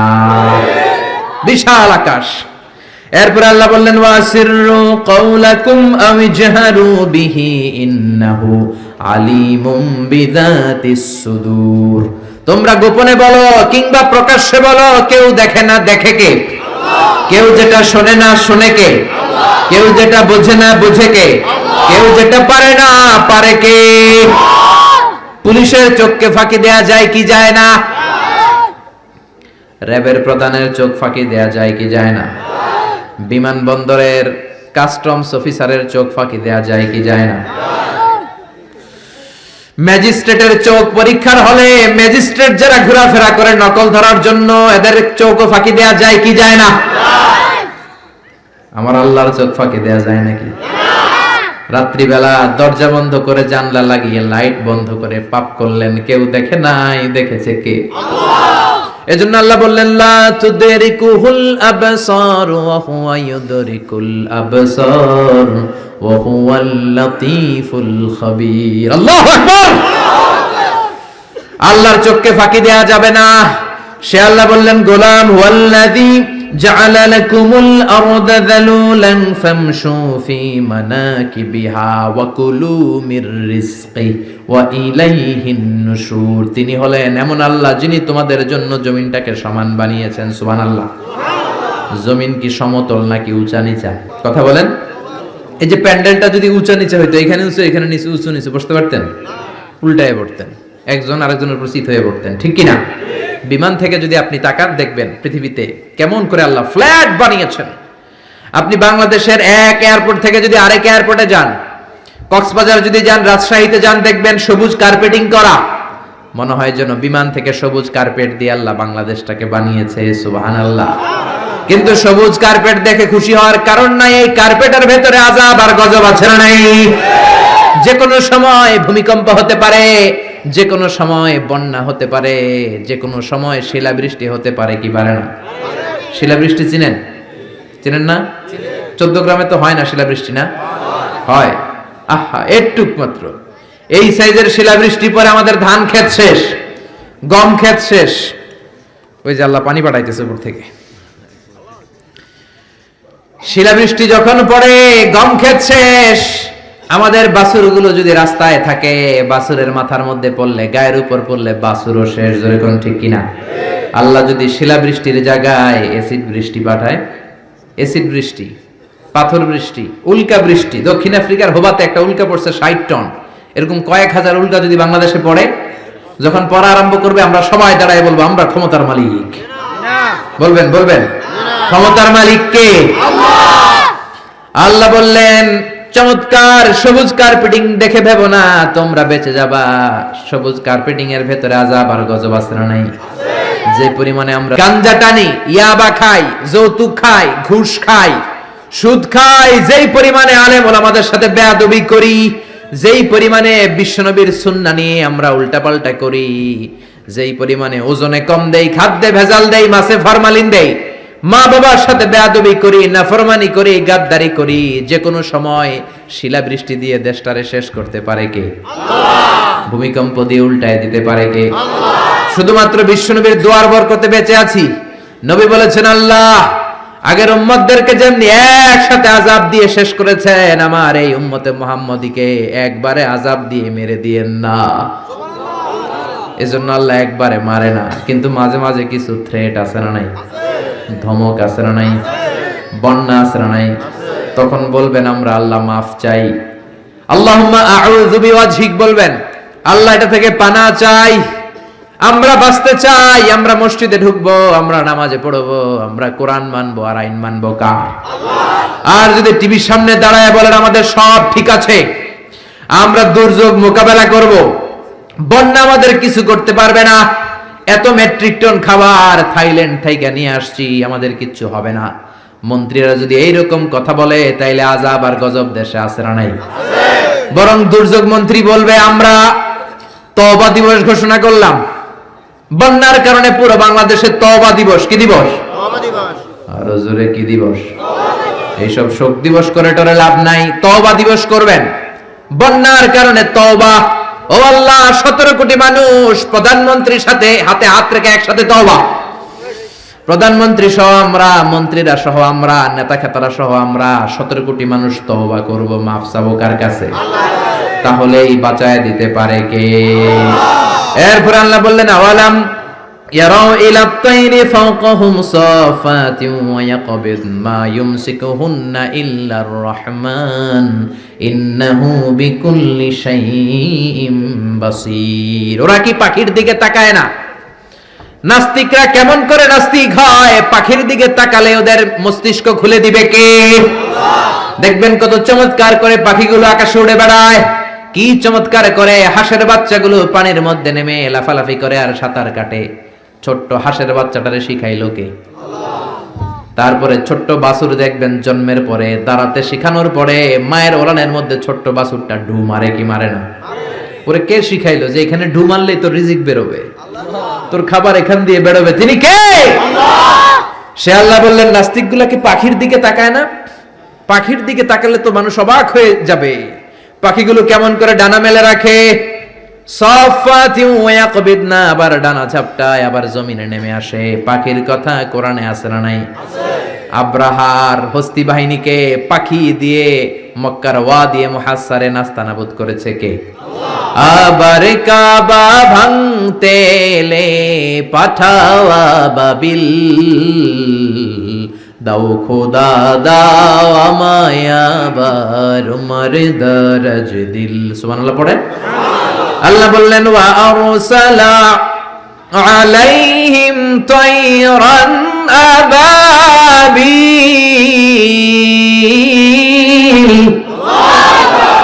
লোহিত সাগরের উপর থেকে ঝাঁকে ঝাঁকে পাখি পাঠিয়ে আব্রাহার বাহিনীকে ধ্বংস করে দিল কে? আল্লাহ। ওই আল্লাহ আজও আছে না নাই? নাকি ক্ষমতা আগের চেয়ে কমে আসছে? আগের চেয়ে একটু দুর্বল হয়ে গেছে? আল্লাহ বললেন আমি সাইজ করে দিলাম আব্রাহার বাহিনীকে, আবার সুলাইমান নবীকে স্পেশাল একটা পাখি দিলাম, সুলাইমান নবীর সিংহাসন উড়ে পাখিটা উড়ে। সুবহানাল্লাহ। কি নাম ওই পাখির? কি নাম? মাশাআল্লাহ, এই দেশের মানুষদের ইসলামের সাধারণ জ্ঞান অনেক বেশি। ওয়াজ মাহফিল যে কত বড় ইউনিভার্সিটি আপনি কল্পনাও করতে পারবেন না, পৃথিবীর কোনো দেশে এগুলা নাই। এই তাফসীর মাহফিল কোথাও নাই, পৃথিবীর কোথাও নাই। আমি তো অনেকগুলো দেশ ঘোরার সুযোগ হয়েছে, নাই। আর যেগুলো ঘুরি নাই, অনেক বন্ধু বান্ধব আছে, তাদের কাছ থেকে শুনি, কোথাও নাই। ওখানে কনফারেন্স হয়, QA session, questioning answering session হয়, আলোচক দাঁড়ায়, প্রশ্ন করে, উত্তর হয়, শেষ। কিন্তু শীতের মাঠে এরকম তাফসীরুল কোরআন পৃথিবীর কোথাও হয় না। শীতের মাঠে মুফাসসিরে কোরআনের হাতে হাত রেখে কালিমা পড়ে মুসলমান হয়, এরকম বিশ্বে কোথাও হয় না। যেরকম ঠিক কিনা? এই জন্য তাফসীর মাহফিলগুলোকে আমাদেরকে ক্লাসের মতো মনে করতে হবে। এখান থেকে যা ইনফরমেশন মেসেজগুলো নিয়ে যাব, সারা বছর আমল করার দরকার আছে না নাই? আল্লাহ হুদহুদ পাখি দিলেন। এই পাখির চোখের পাওয়ার ছিল, জুমিং পাওয়ার ছিল বেশি। এই পাখির কাজ ছিল উপরে দাঁড়িয়ে জমিনের কত ফিট নিচে মিষ্টি পানি পাওয়া যায় সুলাইমান নবীকে রিপোর্ট করে দিতেন। তাকাতেন, নজর করে রিপোর্ট, যেরকম সুবহানাল্লাহ। আবার জান্নাতে যারা ঢুকবে তাদেরকে পাখির ভুনা গোশত খাওয়াবে কে? ওয়ালাহামি তাইরিম মিম্মা ইয়াশতাহুন। যারা জান্নাতে ঢুকবে ফেরেশতারা, হুর গিলমানরা ট্রের মধ্যে পাখির গোশত নিয়ে দাঁড়িয়ে থাকবে। কোন সুবহানাল্লাহ। এরকম অসংখ্য পাখির কথা বলে আল্লাহ নাস্তিকদের চিন্তা শক্তিকে নাড়া দিতে চায়। আল্লাহ বলতে চায় পাখির দিকে তাকাও, পাখি কি সুন্দর করে উড়ে বেড়ায়, পাখির দিকে নজর করলেই পাখির রব আল্লাহরে খুঁজে পাবে। চিল্লা এখন ঠিক না? এজন্য আল্লাহ বললেন আওয়ালাম ইয়ারাউ ইলাত তাইর, পাখির দিকে কি ওরা তাকায় না? পাখি নিয়ে গবেষণা করে মানুষ প্লেন বানিয়েছে। পাখিকে আরবিতে বলে তয়র। সংসার মাদ্রাসার যারা টিচার আছেন বলেন পাখির আরবি কি? তয়র। তয়র না? বিমানের আরবি কি? তয়র। তাইয়ার মাতার মানে এয়ারপোর্ট, তাইয়ার তয়র সেম থিং। তার মানে পাখি আরবিও যা, বিমান আরবিও তা। সুবহানাল্লাহ পড়েন। পাখি যখন উড়ে বিমানের মতোই উড়ে, বিমান যেমনি উড়ে পাখিও তেমনি উড়ে। Birds and aircraft, rocket and plane maintain the same flying mechanism while flying. পাখি আর বিমান যখন উড়ে একটা সিস্টেম মেনটেন করে উড়ে। এজন্য পাখি নিয়ে রিসার্চ করে বিমানের আবিষ্কার হয়েছে, কিন্তু আমরা করতে পারি নাই। করেছে ইহুদিরা, করেছে খ্রিস্টানেরা। আমরা আছি তুই 4 কারণে কাফের, তুই 10 কারণে কাফের, তোর 14 গোষ্ঠী কাফের। এই কাফের মারা গেলে যেখানে কবর দেয়া হবে ওই কবরে যে ঘাস উঠবে, ওই ঘাস যে গরু খাবে আর ওই গরুর যে দুধ খাবে ও কাফের। এরকম আছে না নাই? আমরা কথায় কথায় বলি জাহান্নামী, কথায় কথায় বলি কাফের। বিশ্বনবী বললেন খবরদার, কাউকে যদি তুমি কাফের বলো তোমারে কাফের বানায়া দিবে কে? আমরা আছি ফতোয়া দেয়া নিয়ে ব্যস্ত। কোনো আবিষ্কার আমাদের হাতে নাই, সব বিজাতিদের হাতে। উইলভার রাইট অরভিল রাইট, 2 ভাই এই প্লেন বানিয়েছে। অনেক দিনের সাধনা ওদের। পাখি আকাশে উড়ে, আমরা উঠতে পারি না। এই কিউরিসিটি থেকে আপনার পৃথিবীর সব আবিষ্কার, যত ডেভেলপমেন্ট, যত উন্নতি, সব মানুষের কিউরিসিটি। আপনার মধ্যে যদি উৎসাহ না থাকে, আপনার মধ্যে যদি প্রশ্ন না থাকে, কৌতূহল না থাকে, আপনি কোনো উন্নতি জীবনে করতে পারবেন না। যেরকম ঠিক কি না? ওরা শুধু গবেষণা করে, চিন্তা করে। পাখি উড়ে, আমরা উঠতে পারি না কেন? এখন আমরা পাখির চাইতে আরো জোরে উড়ি প্লেনে। জোরে কোন ঠিক কিনা? পাখিরে আমরা হারাই দিছি।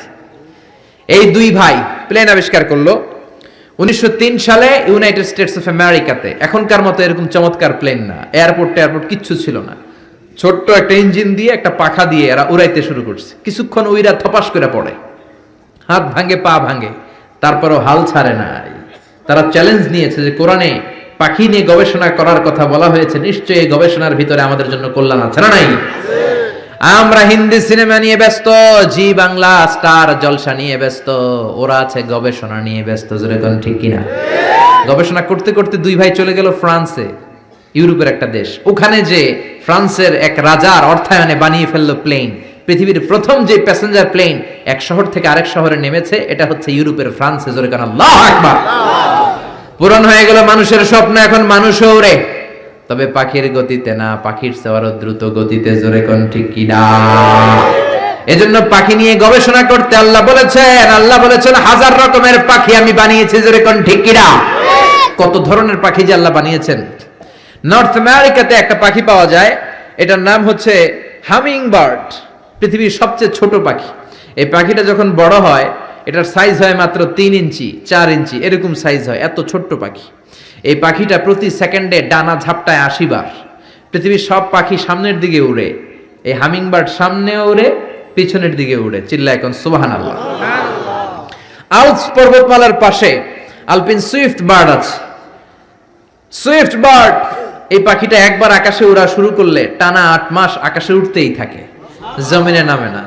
আবার জমিনে একবার নামলে কিছুক্ষণ কাজ সেরে আবার উড়াল দিলে আবার শূন্যে 8 মাস। সুবহানাল্লাহ। বাড়িতে যে আরেক পাখি আছে হোমা বার্ড, এই পাখি উড়ন্ত অবস্থায় ডিম পাড়ে। এই ডিম জমিনে পড়ার আগেই ডিম ফুটে বাচ্চা বের হয়ে ওই বাচ্চাও আবার উঠতে শুরু করে দেয়।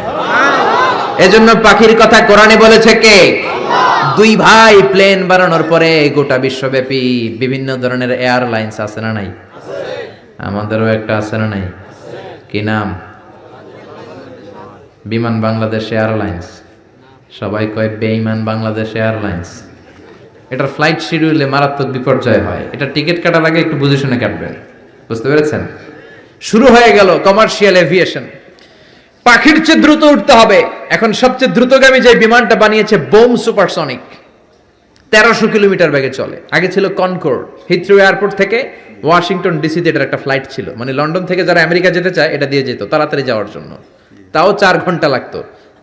ঘন্টায় চলতো 1000 কিলোমিটার বেগে। বিজ্ঞানীরা কয় না, এত আস্তে গেলে হবে না, আরো দ্রুত একটা বানাইতে হবে। এবার বানাইছে বোম সুপারসনিক। বোম আফ্রিদি না, আবার কি নাম, বোম সুপারসনিক। এটা 1300 কিলোমিটার বেগে চলে। শুরু হয়ে গেল মানুষের স্বপ্ন, এবার আমরাও উঠতে পারি পাখির মতো, জোরে কোন ঠিক কিনা? পাখি একটা নির্দিষ্ট লেভেলে উঠতে পারে, আমরা ওই লেভেল ছাড়িয়ে 30,000 ফিট উপর দিয়ে উড়ি, ঠিক কিনা? আপনারা যে হজে গেছেন কিভাবে গেছেন? প্লেনে গেছেন। প্লেনে গেছেন তো বুঝলাম, উড়ে উড়ে গেছেন না?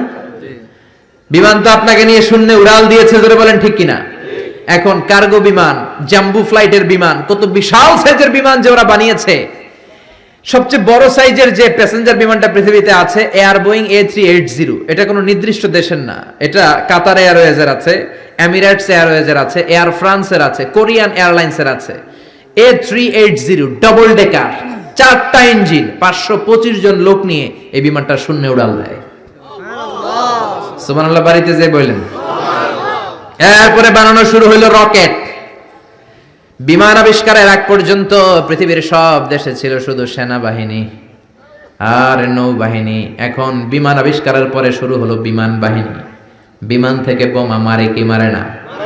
জাপানের হিরোশিমা নাগাসাকিতে আমেরিকান 2টা বিমান, লিটল বয় আর ফ্যাটম্যান, 2টা বোমা ফেলাইছিল। ওই আণবিক পারমাণবিক বোমার বিস্ফোরণে পুরো হিরোশিমা নাগাসাকি ধুলা হয়ে গিয়েছে। এর 10-12 প্রজন্ম পর্যন্ত ওই এলাকাতে যারাই জন্মাতো, কারো চোখ নাই, কারো কান নাই, প্রতিবন্ধী হয়ে জন্মাতো। শুরু হলো মানুষের স্বপ্ন। এখন শুধু বিমান না, রকেটও আছে না নাই? এখন মানুষ ব্যালিস্টিক ক্ষেপণাস্ত্র বানায়, এখন মিসাইল মারে, এখন ড্রোন হামলা করে, এখন পাইলট ছাড়া রোবট দিয়ে বিমান চালায়, জোরে কোন ঠিক কিনা? এজন্য আল্লাহ বললেন, গোলাম পাখির দিকে তাকা, এই পাখির উড়ে যাওয়ার মধ্যে আমি আল্লাহর নিদর্শন আছে না নাই?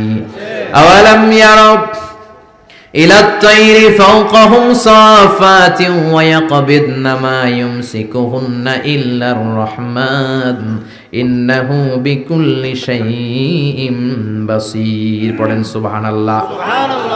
এরপর আল্লাহ সূরাটা শেষ করলেন, কুল আরাআইতুম ইন আসবাহা মাউকুম গাওরান ফামান ইয়াতিকুম বিমাইন মাইন। বলো দেখি সবে, শুকাইয়া যদি যায় এই পৃথিবীর পানি, তাহলে হেথায় তটনির ধারা কে দিবে সবারে আনি। ঘুম থেকে উঠে দেখলেন টয়লেটে পানি নাই, টিউবওয়েল চাপলেন পানি নাই, পুকুরে যেয়ে দেখেন পানি নাই, এবার টয়লেট করবেন কেমনে? ব্রাশ করবেন কি করে? পানি খাবেন কোত্থেকে? পৃথিবীর কোথাও যদি পানি না থাকে আপনারে বাঁচাবে কে? নাকি আপনাদের খাদ্যমন্ত্রী, প্রধানমন্ত্রী? বাঁচাতে পারে একজন, তিনি কে? সে আল্লাহ বললেন, আমি পানির মালিক। পানির অপর নাম জীবন, আবার পানির অপর নাম মরণ। নূহ আলাইহিস সালামের জামানাতে গাদ্দারি করার কারণে এই বৃষ্টির পানি দিয়ে বন্যা করে নূহ আলাইহিস সালামের কওমের বেয়াদব গুলারে ধ্বংস করে দিল কে? আল্লাহ। তার মানে পানি হচ্ছে জুনদুম মিন জুনুদিল্লাহ, আল্লাহর সৈনিক। এই সাগরের পানি আল্লাহর সৈনিক। আল্লাহ যদি বলে 20 ফুট তুফান হয়ে কক্সবাজারে আঘাত হান, একটা ধাক্কা মেরে সাউথ এশিয়ার বাংলাদেশ, পাকিস্তান সহ সবগুলো দেশের মানুষগুলোকে একটা ধাক্কা মেরে সাগরের ভেতরে নিয়ে যেতে পারে কি পারে না? তার মানে পানি আল্লাহর সৈনিক, আগুন আল্লাহর সৈনিক, বাতাস আল্লাহর সৈনিক। আল্লাহ যদি পানি না দেন, পানি বানানোর ক্ষমতা কারো নাই, জোরে কোন ঠিক কিনা? আবার আল্লাহ বললেন, পানি থেকে গোটা বিশ্বের যত প্রাণ আছে এই প্রাণগুলোকে তৈরি করেছে কে? ওয়াজআলনা মিনাল মাই কুল্লা শাইইন হাই আফালা ইউমিনুন। পৃথিবীতে যত প্রাণী আছে পানি থেকে বানালেন কে? আল্লাহ। মানুষকে বানিয়েছেন প্রাণী থেকে, বাঘকে বানিয়েছেন প্রাণী থেকে, পাখিকে বানিয়েছেন প্রাণী থেকে। এই পৃথিবীতে যত প্রাণ আছে পানির কারণেই আছে। মঙ্গল গ্রহে পানি নাই, তাই প্রাণ নাই। চাঁদে কোনো পানি নাই, প্রাণও নাই। জুপিটারে পানি নাই, প্রাণও নাই। মঙ্গল গ্রহে পানি নাই, প্রাণও নাই। যেখানে পানি আছে ওই জায়গায় প্রাণের সঞ্চার। পানি থেকে সব বানালেন কে? আল্লাহ। পানি না থাকলে কোনো প্রাণ থাকতো? বিজ্ঞানীরা বলে পৃথিবীর প্রথম যে প্রাণটা হয়েছে সেটার নাম অ্যামিবা। কি নাম? ছোট্ট, it's a very small unicellular organism found in the world. পৃথিবীর সবচেয়ে ছোট্ট এককোষী জীবকণা, বিজ্ঞানীরা বলে অ্যামিবা এসেছে পানি থেকে। তারপরে বিভিন্ন স্পিসিস প্রজাতিগুলো ডেভেলপ করেছে, এসেছে zooplankton, phytoplankton, bacterio plankton, Helio plankton. এজন্য কোরআনে আল্লাহ সেটাই বললেন, ও দুনিয়ার মানুষেরা শোনো, তোমাদের জন্মের প্রক্রিয়ার দিকে তাকাও, তোমাদের জন্মটাও এক ফোঁটা পানি থেকে তৈরি করেছে কে? আল্লাহ। আবার তোমরা যে পানি খাও, লোনা পানি, মিঠা পানি তৈরি করলো কে? মারাজাল বাহরাইনি ইয়ালতাকিয়ানি বাইনাহুমা বারযাখুল লা ইয়াবগিয়ান ফাবিআইয়ি আলাই রাব্বিকুমা তুকাযযিবান। এজন্য পানি দেয় কে? আল্লাহ। পানি চাইবো কার কাছে? আল্লাহ মেঘ দে পানি দে, ছায়া দে রে তুই আল্লাহ মেঘ দে। পড়েন পড়েন, আল্লাহ মেঘ দে পানি দে, ছায়া দে রে তুই আল্লাহ মেঘ দে। মেঘ আর বৃষ্টি আর পানি চাইতে হবে একজনের কাছে, তিনি কে? আল্লাহ। সফল হতে চান, চাইতে হবে একজনের কাছে, তিনি কে? রোগ মুক্তি চান, ছেলে সন্তান চান, মেয়ে সন্তান চান, দিতে পারে একজন, তিনি কে? অন্যায় করেছেন, অপরাধ করেছেন, অপরাধ থেকে ফিরে আল্লাহর কাছে ফিরতে চান, ক্ষমা চাইবেন একজনের কাছে, তিনি কে? সকল ক্ষমতার মালিক কে? নাকি আমরা? আমরা কে? মনে থাকবে সূরাতুল মুলকের central theme, the main subject matter, কেন্দ্রীয় আলোচ্য বিষয় হচ্ছে আমাদের কোনো ক্ষমতা নাই, তার সৃষ্টি নৈপুণ্যের দিকে তাকালে তারে খুঁজে পাওয়া যাবে। চিল্লা এখন ঠিক কি না? এজন্য আল্লাহর কাছে চাইতে হবে, আল্লাহর উপর অটল বিশ্বাস এবং আস্থা রাখতে হবে, তাহলে বাংলাদেশটারে কল্যাণময় রাষ্ট্র করে দিবে কে? আল্লাহ। আরো জোরে বলেন কে? আল্লাহ তাআলা আমাদের সবাইকে কথাগুলো বুঝার ও আমল করার তৌফিক দান করুক। আমরা পড়ি আমিন। কোরআনের মাহফিল বরকতের মাহফিল। কোন অংশে যে আল্লাহ বরকত ঢালবে আর কোন বরকতের পানি আপনার গায়ে লাগার পরে যে আপনার কপাল খুলে যাবে আপনি নিজেও জানেন না, ঠিক কি না? এজন্য আমরা বরকত থেকে মাহরুম হতে চাই না। যতগুলো কথা বলেছি কোরআন সুন্নাহর আলোকে বলেছি, বানিয়ে বলি নাই। তারপরেও আমার মনের অজান্তে কোনো মিস ইনফরমেশন যদি আমার মুখ ফুসকে বেরোয়, সেগুলো যেন আল্লাহ তাআলা আপনাদের স্মৃতিপট থেকে মুছে দেয়। আমরা পড়ি আমিন। সত্য, সুন্দর, কল্যাণকর, হকের পক্ষে আমরা যা বললাম তার সবটুকুন আল্লাহ তাআলা আমাকে, আপনাদের সবাইকে আমলের তৌফিক দান করে। আমরা বলি আমিন। আপনারা সবাই ভালো থাকবেন, সুস্থ থাকবেন, সুন্দর থাকবেন। যারা আমাকে ইনভাইট করেছে তাদেরকে আন্তরিক শুভেচ্ছা। শামুকশাহর এলাকার এই যে দাখিল মাদ্রাসার প্রিন্সিপাল থেকে শুরু করে ভাইস প্রিন্সিপাল, শিক্ষক মহোদয়, এলাকার গার্ডিয়ান যারা আছে, সবাইকে আমি শুকরিয়া জানাই। শিক্ষক যারা এসেছেন, ইমাম সাহেব, খতিব সাহেব, সাংবাদিক ভাইয়েরা, প্রশাসনের কর্মকর্তারা, যারাই এসে সহযোগিতা করেছেন, আল্লাহ সবাইকে কবুল করে নিক। সুবহানাকাল্লাহুম্মা ওয়া বিহামদিকা আশহাদু আল্লা ইলাহা ইল্লা আনতা আস্তাগফিরুকা ওয়া আতুবু ইলাইক। আল্লাহুম্মা আমিন। ইয়া রাব্বি লাকাল হামদু কামা ইয়ানবাগি লিজালালি ওয়াজহিকা ওয়া আযীমি সুলতানিক। লাকাল হামদু বিল ঈমান, লাকাল হামদু বিল ইসলাম, লাকাল হামদু বিল কুরআন। রব্বানা আতিনা ফিদ দুনিয়া হাসানাতাও ওয়া ফিল আখিরাতি হাসানাতাও ওয়া কিনা আযাবান নার। রব্বানা যালামনা আনফুসানা ওয়া ইন লাম তাগফির লানা ওয়া তারহামনা লানাকুনান্না মিনাল খাসিরিন। ও জান্নাতের মালিক, জাহান্নামের মালিক, নভমণ্ডলের মালিক, ভূমণ্ডলের মালিক, তোমার আকাশ বাতাস, নভমণ্ডল, ভূমণ্ডল, এগুলোর সাইজের তুলনায় আমাদের হাত দুইটার সাইজ একেবারে ছোট্ট রে আল্লাহ। এই ছোট্ট সাইজের দুটি হাতকে সামনের দিকে তুলে তোমার আরশের দিকে চেয়ে রইলাম, হাত দুইখানা কবুল আর মঞ্জুর করে নাও। জীবনে কত গুনাহ করেছি, গুনার কোনো শেষ নাই, এমন কোন গুনাহ নাই আমরা করি নাই। মাবুদ রে, মাহফিলের প্যান্ডেলে ঢোকার সময় ফেরেশতা দিয়ে যেমনি গুনার বোঝা কাঁধ থেকে নামিয়ে রেখেছো, ফিরে যাওয়ার সময় ওই গুনার বোঝা তুমি আবার কাঁধে তুলে দিও না। মাবুদ, আমরা সবাই গুনাহগার, গুনাহমদের বেশুমার। গভীর রজনীতে তোমার পেয়ারা বান্দা বান্দীদেরকে নিয়ে তোমার দরবারে ভিক্ষুকের মতো আমরা চেয়ে রইলাম। আমাদের জিন্দেগির সব গুনাহ খাতা তুমি মাফ করে দাও। আমাদের আত্মীয় স্বজন, দাদা দাদি, নানা নানি, চাচা চাচি, খালা খালু, মামা মামি, যত আত্মীয় স্বজন রয়েছে সকলের জিন্দেগির সব গুনাহ খাতা তুমি মাফ করে দাও। মাবুদ রে, আমাদের যত আত্মীয় স্বজন 3.5 হাত কবরের বাসিন্দা, প্রত্যেকের কবরটারে তুমি জান্নাতুল ফেরদাউসের বাগান বানিয়ে দাও। তাদের জীবনে ভুল ত্রুটি হয়ে থাকলে তাদের পক্ষ হতে আমরা ক্ষমা চাই, তাদেরকে তুমি মাফ করে দাও। রব্বুল আলামিন, মহাবিশ্বের মহাবিশ্বয় মহাগ্রন্থ আল কোরআন আল কারীমের 29তম পারার প্রথম সূরা অনেক ফজিলতের সূরা। রব্বুল আলামিন আমরা ওয়াদা করেছি আসন্ন 1 মাসের মধ্যে আমরা সূরাতুল মুলক মুখস্থ করব। তুমি আল্লাহ আমাদের তৌফিক দাও। এই সূরার আলোকে আমরা জেনেছি সব ক্ষমতার মালিক তুমি, আমাদের কোনো ক্ষমতা নাই। আমরা সবাই দুর্বল, দুর্বলের ঘরের দুর্বল। আমরা তোমার গোলাম, গোলামের ঘরের গোলাম, বান্দির ঘরের গোলাম। যতদিন এই দুনিয়ায় বেঁচে থাকবো তোমার গোলামি করে বাঁচার তৌফিক দাও। নেয়ামত দিয়ে, রহমত দিয়ে, কল্যাণ দিয়ে, বরকত দিয়ে তুমি আমাদের জীবনটাকে ধন্য করে দাও। রব্বুল আলামিন তোমার দেয়া যদি নেয়ামত না থাকে এই পৃথিবীতে বেঁচে থাকার কোনো অধিকার আমাদের নাই। এই পৃথিবীতে বেঁচে থাকার কোনো সুযোগ আমাদের নাই। তুমি আমাদেরকে খাদ্য দেওয়ার মালিক, পানি দেওয়ার মালিক, রিজিক দেওয়ার মালিক। রব্বুল আলামিন তুমি যদি রিজিক বন্ধ করে দাও, তুমি যদি পানির ঝর্ণা বন্ধ করে দাও, পানির ফোয়ারা যদি বন্ধ করে দাও, না খেয়ে আমরা সবাই মরে যাবো রে আল্লাহ। মাবুদ রে, তোমার রিজিক খেয়ে তোমার দরবারে যেন বেশি বেশি শুকরিয়া জ্ঞাপন করতে পারি, তৌফিক দাও। রব্বুল আলামিন টাকা দিয়ে, পয়সা দিয়ে, বুদ্ধি দিয়ে, পরামর্শ দিয়ে আজকে এই কোরআনের মজলিসকে যারা সফল করলো, কিয়ামতের দিন ওই কঠিন ময়দানে আজকের এই মাহফিলটারে তুমি আমাদের নাজাতের ওসিলা বানিয়ে দাও। এই মাদ্রাসার জন্য, মসজিদের জন্য 2 হাত খুলে যারা দান করেছে, রব্বুল আলামিন তোমার কুদরতি ডান হাত দ্বারা দানটাকে কবুল করে দাও। এই শামুকসার এলাকার উপর তুমি তোমার খাস রহমত আর বরকত নাজিল করো। এলাকার যুবকগুলারে কবুল করো, মা বোনদেরকে কবুল করো।